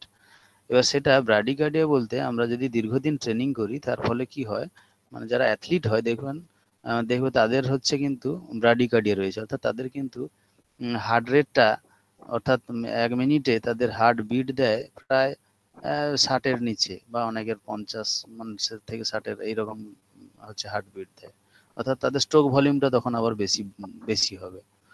তো ব্রাডিকার্ডিয়া বলতে মেনলি বোঝাচ্ছে যে আমাদের যে হার্ট রেট সেটা স্বাভাবিকের থেকে কম হয়। স্বাভাবিকের থেকে কম বলার ঠিক না, মানে 70, মানে heart rate, resting heart rate হচ্ছে অনেকটা কম হয়। ঠিক আছে, মানে তো এটা সেটা শুধু যারা ট্রেনার মানে ট্রেন অ্যাথলিট হয় তাদের ক্ষেত্রেই তো, মানে তাদের যারা ক্ষেত্রে, স্পোর্টস পারসন অনলি? হ্যাঁ হ্যাঁ হ্যাঁ, স্পোর্টস পার্সন ওকে, হয়, কিন্তু কোনো রকম ডিজিজ থাকলেও কিন্তু আবার হতে পারে। ঠিক আছে, আচ্ছা। ধরো কেউ দেখলো যে আমার হার্ট রেট তো 52 হচ্ছে, আমি বিরাট অ্যাথলিট, কিন্তু দেখা গেল শরীরের মধ্যে কোনো প্রবলেমও থাকতে পারে। তো সেটা ব্রাডিকার্ডিয়া বা ট্রাকিকার্ডিয়াটা যেমন উল্টোটা, ট্রাকিকার্ডিয়া হচ্ছে হার্ট রেটটা বাড়া থাকবে, রেস্টিং কন্ডিশনে হার্ট রেট বাড়া। ঠিক আছে, ট্রাকিকার্ডিয়াটা মেনলি ডিজিজ রিলেটেড হয়, কোনো ধরনের অসুস্থতা বা কোনো রকমের সমস্যা থাকলে ট্রাকিকার্ডিয়া হয়। ব্রাডিকার্ডিয়াটা ডিজিজের ক্ষেত্রে খুব কম হয়, তবুও সেটা যে অ্যাথলিট বলে প্রমাণ করা যায়, মানে মানে সেটা সেরকম নয় আর কি। তো ব্রাডিকার্ডিয়া বলতে হার্ট রেটটা রেস্টিং কন্ডিশনে কম থাকে, আর ট্রাকিকার্ডিয়া বলতে হার্ট রেটটা রেস্টিং কন্ডিশনে বেশি থাকে। আর নর্মাল হার্ট রেট হচ্ছে 70, ব্রাডিকার্ডিয়া মানে সেটা অনেকটা কম হবে। তো দীর্ঘমেয়াদী ট্রেনিং বা long term effect of exercise in circulatory system যদি দেখি, তাহলে সেখানে হচ্ছে ব্রাডিকার্ডিয়া থাকবে, কার্ডিয়াক হাইপারট্রফি থাকবে, যেটা আমরা মাসকুলার সিস্টেমে মাসেলস হাইপারট্রফি পড়ে এসেছি, যেমন মাসেলসের থিকনেস বা স্ট্রং হচ্ছে, এখানে কার্ডিয়াক হাইপারট্রফি বলতে কার্ডিয়াক মাসেলসের হচ্ছে স্ট্রঙ্গার হচ্ছে, থিকার হচ্ছে, সেটা হচ্ছে কার্ডিয়াক হাইপারট্রফি। ঠিক আছে, তো রেস্টিং কন্ডিশনে স্ট্রোক ভলিউমও কিন্তু বাড়ছে। আমরা আমাদের শরীরে যে প্রায় 5 লিটার রক্ত থাকে, সেটা কিন্তু একটা স্ট্রোক ভলিউম বা 1 মিনিটে হৃৎপিণ্ড পাম্প করে কিন্তু সারা শরীরে ছড়িয়ে দেয়। তো সেটা একটা স্ট্রোক, হৃৎপিণ্ড একটা স্ট্রোকে বা একটা বিটে যখন যে পরিমাণ রক্ত ছড়িয়ে দিচ্ছে সেটা হচ্ছে স্ট্রোক ভলিউম। আর 1 মিনিটে যখন হচ্ছে সেটা হচ্ছে কার্ডিয়াক আউটপুট। তো ব্রাডিকার্ডিয়া যখন হচ্ছে অর্থাৎ হার্ট রেটটা যখন কমে যাচ্ছে, তখন তো তাকে 5 লিটার রক্ত থেকে কম হয়ে যাচ্ছে, সেই জন্য কিন্তু স্ট্রোক ভলিউমের পরিমাণটা অটোমেটিক বেড়ে যাচ্ছে। অর্থাৎ যারা অ্যাথলিট হয় তাদের স্ট্রোক ভলিউমের যে পরিমাণ, স্ট্রোক ভলিউম যেমন 100 ml প্রায় হয়, তো সেটা কিন্তু অনেকটা বেড়ে যায়, প্রায় 120 ml এর কাছাকাছি রেস্টিং কন্ডিশনে অ্যাথলিটদের স্ট্রোক ভলিউমটা হয়ে যায়। তো হার্টের অ্যাথলিট হার্ট হয় বা মানে হার্টের সাইজও অনেক বেড়ে যায়। ঠিক আছে, তো হিমোগ্লোবিন বা মায়োগ্লোবিনের পরিমাণ বেড়ে যায়, টোটাল ব্লাড ভলিউমও ইনক্রিজ হয়, এগুলো বা বিভিন্ন ধরনের যে ব্লাড ক্যাপিলারিজ গুলো রয়েছে সেগুলোও বাড়ে। তো এইগুলো হচ্ছে টোটাল সার্কুলেটরি সিস্টেমের হচ্ছে এক্সারসাইজ ইফেক্ট বা ট্রেনিং ইফেক্ট বলতে এইগুলোই বোঝায় আর কি। ঠিক আছে, রেসপিরেটরি সিস্টেমের এক্সারসাইজ ইফেক্ট এখানে সিলেবাসে যে যে পার্টগুলো দেওয়া আছে মেনলি যে টার্ম গুলো নেই পেছনে একদম শেষে সিলেবাসে দেওয়া আছে সেগুলো মেনলি রেসপিরেটরি অর্গানের বা রেসপিরেটরি সিস্টেমের মধ্যে রয়েছে। তো সেগুলো পড়লেই অনেকটা এক্সারসাইজ ইফেক্ট থাকবে। ঠিক আছে, তো এখানে এক্সারসাইজ ইফেক্ট অফ রেসপিরেশন মানে রেসপিরেটরি সিস্টেমের উপর এক্সারসাইজ ইফেক্ট যেমন বলছে যে লাং ক্যাপাসিটিটা বাড়বে। লাং ক্যাপাসিটি বলতে টোটাল যে আমাদের টাইডাল ভলিউম থেকে VO2 ম্যাক্স থেকে শুরু করে সবগুলোকে বোঝাচ্ছে, মানে ফুসফুসের ধারণ ক্ষমতা যেটাকে বলছে। তো এগুলো ইমপ্রুভ হবে, অক্সিজেন আপটেক ক্যাপাসিটি বা অক্সিজেন যে টানা অ্যালভিওলাই যে অক্সিজেনটাকে নিচ্ছে সেই যে এফিসিয়েন্টলি সেটা হচ্ছে অনেকটা বৃদ্ধি পাবে। অর্থাৎ দীর্ঘদিন ধরে যদি আমরা ট্রেনিং করি তাহলে আমরা সঠিকভাবে শ্বাস প্রশ্বাস নিতে পারবো, এই ব্যাপারটাকে বোঝাচ্ছে। তারা বলছে যে শ্বাস পেশি মানে মেনলি আমাদের যেগুলো বললাম যে ইন্টারকস্টাল মাসেলস গুলো রয়েছে বা ডায়াফ্রাম রয়েছে সেগুলো কিন্তু অনেকটা স্ট্রং হচ্ছে। ঠিক আছে, আর বাকিগুলো পরের আলোচনাতে থাকবে, তার কারণ এখানে রয়েছে যেমন ইনক্রিজ টাইডাল ভলিউম বা অন্যান্য যদি আরো ধরি এই টাইডাল ভলিউমের সাথে সেগুলো কিন্তু পরবর্তীতে আলোচনা রয়েছে। তো ইফেক্ট অফ এক্সারসাইজ এখানে যেগুলো দেওয়া আছে মেনলি এগুলো হচ্ছে বেনিফিটস, এই যে improve respiratory efficiency, enhance the lung elasticity, reduce the breathing rate. এই যে ব্রিদিং রেট এটা কিন্তু রিডিউস হবে, মানে আমাদের ব্রিদিং রেট অ্যাভারেজ প্রায় কত 12 থেকে 20 বলে, মানে প্রায় 14-16 এরকম হয়। তো যারা খুব অ্যাথলিট বা যারা খুব ভালো ব্রিদিং এক্সারসাইজ করে প্রাণায়াম করে, যেমন কি মুনি ঋষি যারা খুব প্রাণায়াম করে ধ্যান করে তাদের বলে না অনেকদিন ধরে বাঁচছে। অর্থাৎ শ্বাস যে রেট মানে ব্রিদিং রেট যদি যার কম হবে সে কিন্তু দীর্ঘদিন বাঁচবে। বিভিন্ন স্টাডিতে দেখা গেছে যে ব্রিদিং রেট যার খুব তাড়াতাড়ি তার কিন্তু আয়ু খুব কম, ব্রিদিং রেট যার মানে কম তার কিন্তু আয়ু অনেক বেশি। এরকম ভাবে অনেক স্টাডিতে রিসার্চে পাওয়া গেছে যে প্রাণায়াম বা এই ধরনের ব্রিদিং এক্সারসাইজ করে যদি ব্রিদিং রেটটাকে কমানো যায় তাহলে কিন্তু সে দীর্ঘজীবী, এরকম বিষয়টা। তো এক্সারসাইজ যদি খুব দীর্ঘমেয়াদী এক্সারসাইজ বা লং টার্ম এক্সারসাইজ করে থাকে, সেরকম কোনো ট্রেনিং নিয়ে থাকে, তার কিন্তু ব্রিদিং রেটটা অনেকটা কম হবে মানে রেস্টিং কন্ডিশনে। আর এক্সারসাইজের যদি ইমিডিয়েট ইফেক্ট দেখা যায় তখন আবার ইমিডিয়েট ইফেক্ট যদি দেখা যায় তখন তো রেসপিরেটরি রেট বাড়বে। মানে আমি যদি এক্সারসাইজ শুরু করি তাহলে খুব তাড়াতাড়ি ঘন ঘন শ্বাস নেব, আবার যদি দীর্ঘদিনের এক্সারসাইজের প্রভাব দেখি তাহলে রেস্টিং কন্ডিশনে আমাদের কিন্তু রেসপিরেটরি রেটটা অনেক কম হবে। তো এগুলো রয়েছে এখানে কয়েকটা টার্ম রয়েছে, যেমন রেসপিরেটরি সিস্টেম এবং মেনলি সার্কুলেটরি সিস্টেম থেকে কয়েকটা টার্ম রয়েছে, যেমন টাইডাল ভলিউম যেটাকে বলছে। এটা হচ্ছে অ্যাকচুয়ালি আমরা যে নর্মাল ব্রিদিং নিচ্ছি সেই ব্রিদিং এ ইনহেল এবং এক্সহেলে যতটা পরিমাণ আমরা ব্রিথ নিচ্ছি এবং ছাড়ছি, অর্থাৎ আমরা স্বাভাবিক ভাবে আমরা যে শ্বাস নিচ্ছি এবং ছাড়ছি সেটা স্বাভাবিক অবস্থায় যে পরিমাণ ভলিউম মানে যে পরিমাণ বাতাস বা বায়ু আমরা বের করছি এবং নিচ্ছি মানে শ্বাস নিচ্ছি এবং ছাড়ছি সেটাকেই বলছে টাইডাল ভলিউম, যেটার মান হচ্ছে 500 ml। তো এগুলো সবই স্পাইরোমিটার বা বিভিন্ন স্পাইরোমিটারেই এগুলো মেজার হয়। তো টাইডাল ভলিউমের সাথে সাথে যেমন একটা রয়েছে যে মিনিট ভলিউম, অর্থাৎ আমরা এর আগে যেমন পড়েছি স্ট্রোক ভলিউম আর হচ্ছে কার্ডিয়াক আউটপুট। আচ্ছা, কার্ডিয়াক আউটপুট স্ট্রোক ভলিউমটা বোধহয় এখনো আলোচনা হয়নি ডিটেলসে, তো সেটা জানবো।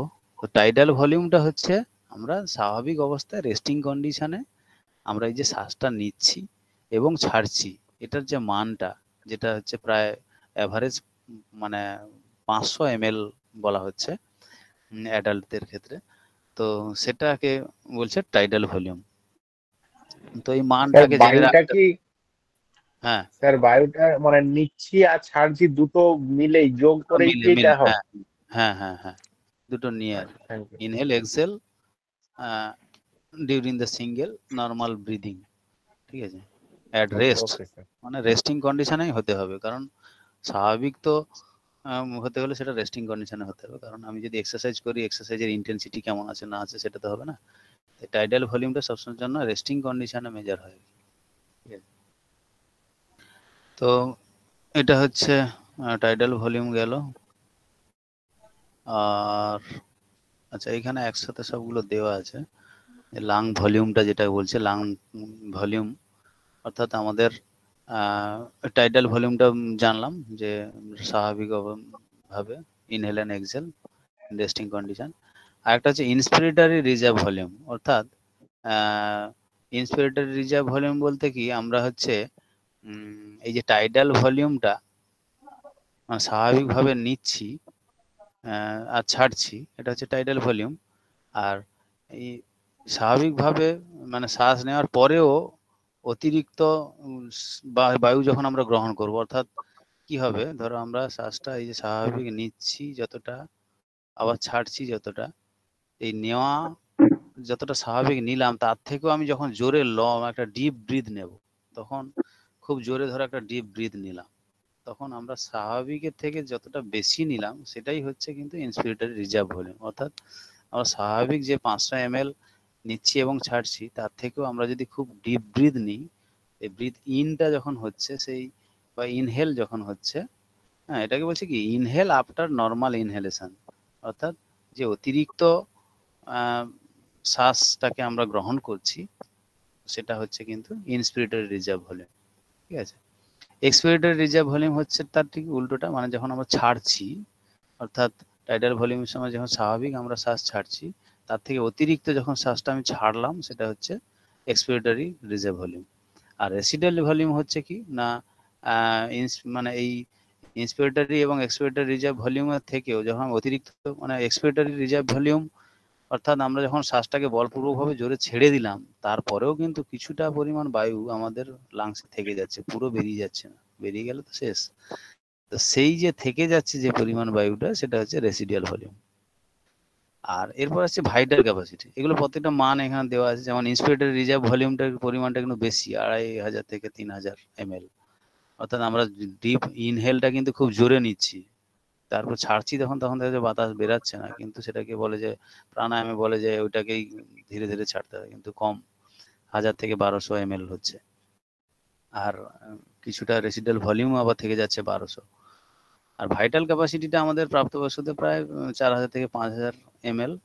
তো ভাইটাল ক্যাপাসিটিটা কি, যে maximum air exhale after maximum inhale, অর্থাৎ টিভি বা টাইডাল ভলিউম প্লাস আইআরভি, অর্থাৎ inspiratory reserve volume plus expiratory reserve volume, সেটা হচ্ছে ভিসি, অর্থাৎ ভাইটাল ক্যাপাসিটি। ভাইটাল ক্যাপাসিটি হচ্ছে কি বলপূর্বক ভাবে আমরা যদি ইনহেল করে তারপর সঙ্গে সঙ্গে আবার এক্সহেল করি, এই যে মানটা সেটাকে বলছে ভাইটাল ক্যাপাসিটি, ঠিক আছে।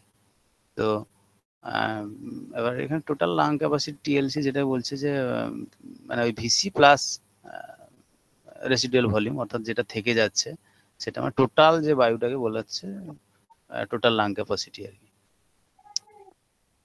তো রেসিডুয়াল ভলিউম যেটা বললাম এটা আলোচনা হলো, এগুলো সবই যে অবশিষ্ট বায়ু যেটাকে বলছে আর কি, মানে আমরা শ্বাস জোরে ছাড়ার পরেও শেষে যে বায়ুটা থেকে গেছে। আচ্ছা, এখানে যেমন রয়েছে একটা সেকেন্ড উইন্ড, অর্থাৎ সেকেন্ড উইন্ড বলতে এখানে বোঝাচ্ছে কি যে আমরা দীর্ঘ কোন মেয়াদি কোনো যদি এক্সারসাইজ করি তখন প্রথমের দিকে আমরা যে একটা ক্লান্তি বা কষ্ট শ্বাসকষ্ট অনুভব করি, সেটা কিছুক্ষণ পর যখন সেটা এক্সারসাইজ চলতে থাকে তখন আমরা একটা স্বাভাবিক যে একটা মানে কি বলে এফিসিয়েন্সি বা শ্বাস প্রশ্বাসের যে কার্যক্ষমতা বৃদ্ধি পায় বা একটা স্বাভাবিক কন্ডিশনে ফিরে আসি, সেটাকে বলছি যেমন সেকেন্ড উইন্ড। অর্থাৎ এটা একটা ঘটনা যেটাকে বলছি যে প্রলং এক্সারসাইজের ফলে আমরা যদি কোনো ফ্যাটিক ফিল করি বা কোনো শ্বাস প্রশ্বাসের কোনো সমস্যা ঘটে তখন সেটা কিছুক্ষণ পরে দেখবে আমাদের এটা বিভিন্ন কারণে হয়। যেমন আমরা যদি কোনো এক্সারসাইজ করতে নামি তখন আমাদের শরীরে বিভিন্ন ধরনের যে হরমোনাল চেঞ্জেস কিংবা বিভিন্ন ধরনের টেনশন এইরকম থেকে কিন্তু এটা হয়ে থাকে। তো সেটা আবার কিছুক্ষণ দৌড়ানোর পর আবার একটা স্বাভাবিক অবস্থায় ফিরে আসে, সেই জন্য সেটাকে বলছে সেকেন্ড উইন্ড, দ্বিতীয় শ্বাস, দ্বিতীয় বায়ু। হ্যাঁ, তো এটাকে এই টার্মে ইউজ করা হয় আর কি। আর আমরা দৌড়াতে এলাম, সঙ্গে সঙ্গে দেখা যাবে আমাদের শরীরে কর্টিসল রিলিজ হয়ে টেনশন হয়ে গিয়ে শরীরের ভেতর হচ্ছে অক্সিজেন সাপ্লাইটা সঠিকভাবে হচ্ছে না প্রথম, বা আমরা যে ইন্টেন্সিটিতে এক্সারসাইজ শুরু করছি সেই ইন্টেন্সিটিতে আমাদের প্রথমেই হচ্ছে লাং সেইভাবে অক্সিজেনটা সাপ্লাই দিতে পারছে না সারা শরীরে, থ্রু হার্ট সারা শরীরে সেটা ছড়িয়ে দিতে পারছে না, ফলে হচ্ছে একটা যে প্রথম যে একটা অস্বাভাবিক যে পরিস্থিতি তৈরি হয় সেটার থেকে পরে যখন একটা স্বাভাবিক কন্ডিশনে ফিরে যায় সেটা হচ্ছে সেকেন্ড উইন্ড বোঝাচ্ছে। ঠিক আছে, সেটা প্রায় 10 থেকে 20 মিনিট পর হয়ে থাকে ম্যারাথন রানের বা সুইমিং, লং টার্ম সুইমিং এর ক্ষেত্রে। আচ্ছা, এরপর মিনিট ভলিউম তো বললাম, যেটা হচ্ছে যে 1 মিনিটে ওই যে টাইডাল ভলিউমটা নিচ্ছি, অর্থাৎ টিভি ইন্টু রেসপিরেটরি রেট যদি বলি, হ্যাঁ ধরো পরীক্ষা অপশন এলো যে minute volume, what is minute volume দিয়ে নিচে অপশন থাকলো টিভি ইন্টু আর মানে রেসপিরেটরি রেট, বা টিভি ইন্টু ভিসি, বা এরকম করে উল্টো পাল্টা কিছু থাকলো।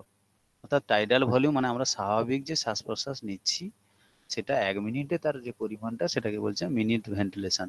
ঠিক আছে, বা এমভি, তো যেটা প্রায় 6 লিটার পার মিনিট যেটাকে বলছে, বা 6000 ml বোঝাচ্ছে, বা তারও বেশি হয়।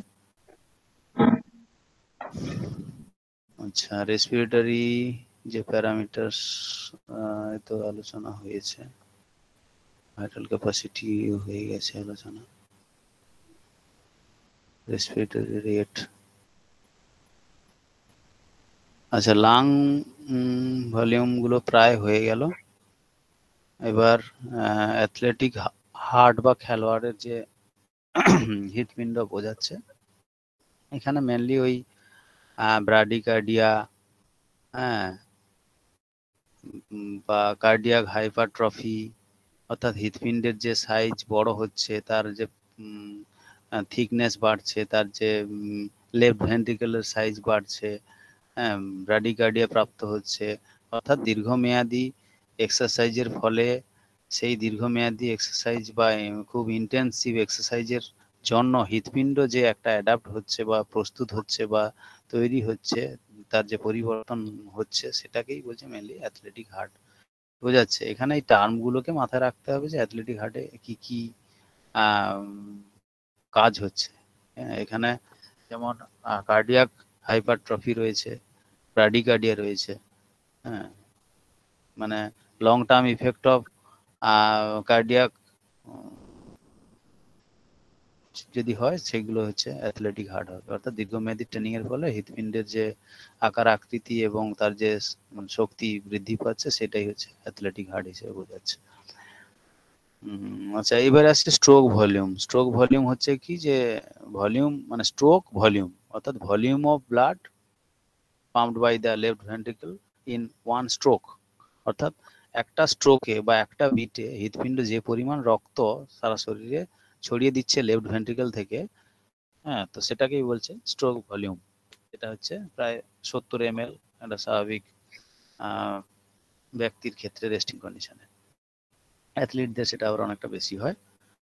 তো এই স্ট্রোক ভলিউমটা যখন একটা বিটে হচ্ছে, এই স্ট্রোক ভলিউমটা একটা বিটে হচ্ছে, এই একটা বিট না হয়ে যদি 1 মিনিটে যে ভলিউম অফ ব্লাডটা আমরা লেফট ভেন্ট্রিকল থেকে সারা শরীরে ছড়িয়ে পড়ছে সেটাকে আবার বলছে কার্ডিয়াক আউটপুট।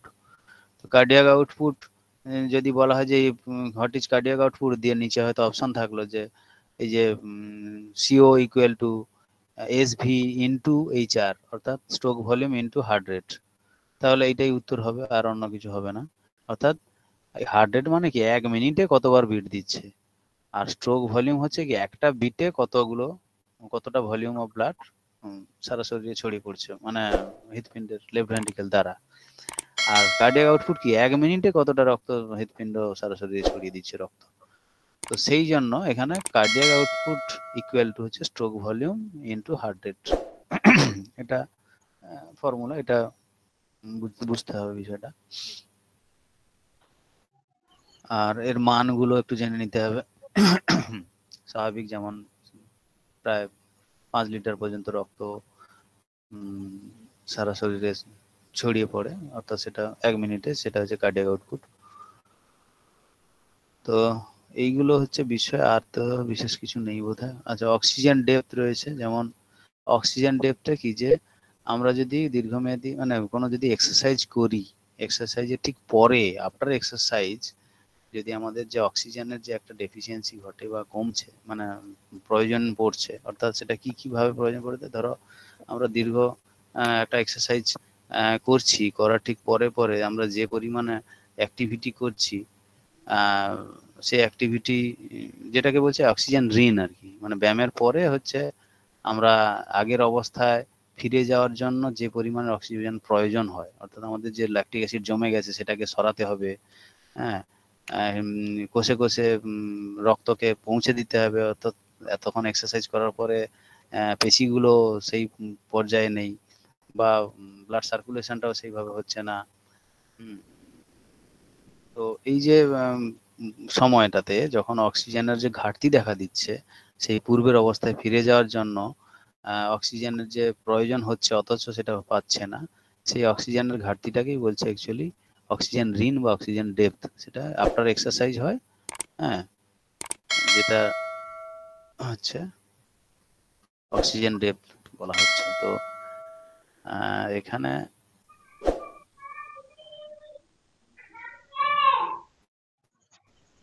আচ্ছা আর কি আছে, ব্লাড প্রেসার আছে। ব্লাড প্রেসার থেকে যেমন অনেক কোশ্চেন আসে।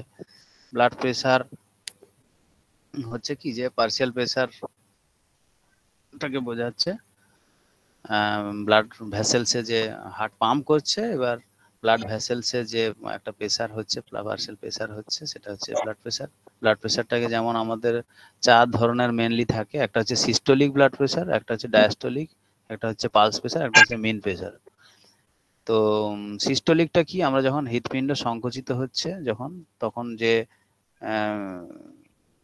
প্রেসারটা আমরা ব্লাড ভেসেলসে দেখতে পাচ্ছি, সেটা হচ্ছে সিস্টোলিক প্রেসার। সেটা হচ্ছে কি প্রায় 120 প্লাস মাইনাস 10 যেটাকে বলছে, মানে 110 বা 130ও হতে পারে। তো সেই 120 mmHg এটা হচ্ছে সিস্টোলিক প্রেসার, আর ডায়াস্টোলিকটা হচ্ছে 80 প্লাস মাইনাস 10 mmHg। আর পালস প্রেসার হচ্ছে difference between systolic and diastolic, অর্থাৎ সিস্টোলিক মাইনাস ডায়াস্টোলিক যদি হয়, মানে 120 মাইনাস 80 হচ্ছে পালস প্রেসার, ঠিক আছে। আর মিন আর্টিয়াল প্রেসার বা মিন প্রেসার বা এমএপি যেটাকে বলছে, সেটা হচ্ছে গড় ধমনির চাপ যেটাকে বলছে, সেটা হচ্ছে কি প্রায় 93 mmHg। এটা কিভাবে ক্যালকুলেশন হচ্ছে না, এটা হচ্ছে diastolic pressure plus 1/3 of mean pulse pressure. Pulse pressure মানে আমরা জানি কি, যে systolic minus diastolic. Systolic minus diastolic মানে 40। যদি আমি 120 আর 80 ধরি, সিস্টোলিক যদি 120 ধরি আর ডায়াস্টোলিক যদি 80 ধরি, তাহলে পালস প্রেসার হচ্ছে সিস্টোলিক মাইনাস ডায়াস্টোলিক, তাহলে 40। আর মিন আর্টিয়াল প্রেসারের ফর্মুলা হচ্ছে কি, diastolic pressure plus pulse 1/3 of pulse pressure, অর্থাৎ 1/3 বলতে 40-এর যদি 1/3 দেখা যায় প্রায় 13 সামথিং হবে। তো 13 হচ্ছে, আর এদিকে 80, 93, এটা হচ্ছে মিন আর্টিয়াল প্রেসার। তো এটা হচ্ছে এই চার্টে মেনলি প্রেসার থাকে। এখানে বিভিন্ন এক্সাম্পল দিয়ে হয়তো থাকতে পারে যে সিস্টোলিক প্রেসার এত থাকছে, পালস প্রেসার হচ্ছে, ডায়াস্টোলিক প্রেসার এত থাকছে, তাহলে মিন আর্টিয়াল প্রেসার কত হবে, দিয়ে 4টে অপশন থাকলো অঙ্কের মতো, তা তোমাকে সেটা উত্তর করতে হবে। এই যে পালস প্রেসার বলছে, পালস প্রেসার হচ্ছে কি এই সিস্টোলিক মাইনাস ডায়াস্টোলিক, ঠিক আছে। তাই হার্ট রেট অর্থাৎ হৃদস্পন্দন যেটাকে বলছে, হ্যাঁ, number of time heart beats per minute যেটাকে বলছে, হার্ট বিটস ইন 1 মিনিট, 1 মিনিটে যে পরিমাণ হার্ট পাম্প করছে বা বিট দিচ্ছে, যেটা হচ্ছে অ্যাভারেজ 70, ঠিক আছে। আর এখানে বিশেষ কিছু নেই। আর এখানে যে যেটা রয়েছে ব্লাড কম্পোজিশন, ফাংশন আর গ্রুপ, এইগুলো একটু মুখস্থ করে নিতে হবে। এখানে সবই দেওয়া আছে, যেমন ব্লাডের কম্পোজিশনে রয়েছে কি, যে আমরা পড়েছি যে রক্তরস এবং রক্তকণিকা মানে প্লাজমা 55%, আর হচ্ছে ফর্মড এলিমেন্টস হচ্ছে 45%। হ্যাঁ, প্লাজমার মধ্যে যেমন মেনলি যে পার্টগুলো রয়েছে, যে water, plasma protein, electrolytes, nutrients, আর আমাদের যে কণিকাগুলো রয়েছে মানে ফর্মড এলিমেন্টস রয়েছে সেখানে যেমন কি আরবিসি বা রেড ব্লাড সেল বা যেটাকে বলছে এরিথ্রোসাইট, লোহিত রক্তকণিকা। হ্যাঁ, তার মধ্যে যেমন তার এইগুলো থেকে কোশ্চেন বেশিরভাগ আছে যে রেড ব্লাড সেলের তার লাইফ স্প্যান কত, 120 দিন প্রায়। ঠিক আছে, তো এইটা হচ্ছে এইগুলো কিছুগুলো এইগুলোকে একটু মাথায় রাখতে হবে। ঠিক আছে, হোয়াইট ব্লাড সেল, হ্যাঁ, হোয়াইট ব্লাড সেল তার পরিমাণ কত, কি ব্যাপার, এই বিষয়গুলো জানতে হবে। যে কম্পোনেন্ট অফ ব্লাড, অর্থাৎ ব্লাডের ভেতরে কি কি গুলো রয়েছে, হ্যাঁ, প্লেটলেটস, হ্যাঁ, তার লাইফ স্প্যান কত, 7 থেকে 10 দিন, এবং তার পরিমাণ কত স্বাভাবিক, এই বিষয়গুলো কিন্তু কম্পোনেন্টস এর উপর মানে রয়েছে কম্পোনেন্টস। এখানে টেবিলের ভেতর এই যে পরপর টেবিল করে সবকিছু একদম ডিটেলস তথ্য দেওয়া আছে। আর গ্রুপ বলতে এখানে গ্রুপ বলতে মেনলি এই 4 প্রকারের জানলেই হবে, এবং সেটার দাতা গ্রহীতা কে সেই বিষয়গুলোকে একটু জেনে নিতে হবে আর কি। যে ব্লাড গ্রুপ যেমন এ, বি, এ বি এবং ও। ও হচ্ছে যে ওকে বলা হয় কি সার্বিক দাতা, এ বি কে বলা হচ্ছে কি সার্বিক গ্রহীতা। কে কার কাছ থেকে নিতে পারবে, কে কাকে দিতে পারবে, সেই বিষয়গুলো এখানে টেবিল আকারে দেওয়া আছে। এখানে একটু বেশি দেওয়া আছে, এত বেশি না পড়লে হবে। এই যে যেমন এই যে বলছে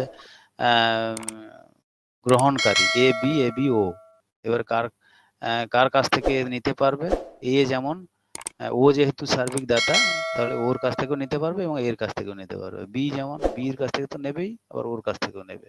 এ বি যেমন সবার কাছ থেকে নেবে, আর ও যেমন হচ্ছে অনলি ওর কাছ থেকে, শুধু ওর কাছ থেকেই নেবে। ঠিক আছে, তারপর যেমন এই যে রিসার্চ ফ্যাক্টর যেটাকে বলছে, মানে আমাদের 1940 সালে এই যে যেমন ল্যান্ড স্টেইনার হচ্ছে আর হচ্ছে আলেকজান্ডার উইনার এই যে প্রথম যে আবিষ্কার করেছে রিসার্চ মাঙ্কির উপর তার রক্তকে টেস্ট করার জন্য, আর যেটাকে আরএইচ ফ্যাক্টর হিসেবে নাম দেওয়া হয়েছে। আরএইচ ফ্যাক্টর মানে যেটা হচ্ছে প্লাস, পজিটিভ আর নেগেটিভ আর কি। তো সেই positive negative A B C সব দেওয়া আছে, এবং তার থেকে কে কোন অ্যান্টিজেনের দিয়ে কোনটা টেস্ট করা হয় এবং কিভাবে সেটা কোন রক্ত থেকে কে সার্বিক দাতা গ্রহীতা এবং কার কাছ থেকে কে রিসিভ করতে পারবে, নিতে পারবে, সেটা ডিটেলস এখানে একদম দেওয়া আছে। সেগুলোকে একটু মুখস্থ করতে হবে। ঠিক আছে, টেবিল এখানে একটু বড় করে দেওয়া আছে, এত না পড়লেও হবে, ওই কয়েকটা দেখলেই হবে। ঠিক আছে, যাই হোক এগুলো আলোচনা হলো অনেকটাই। সিলেবাসটা অনেক বড়, এগুলো তো আলোচনার শেষ নেই।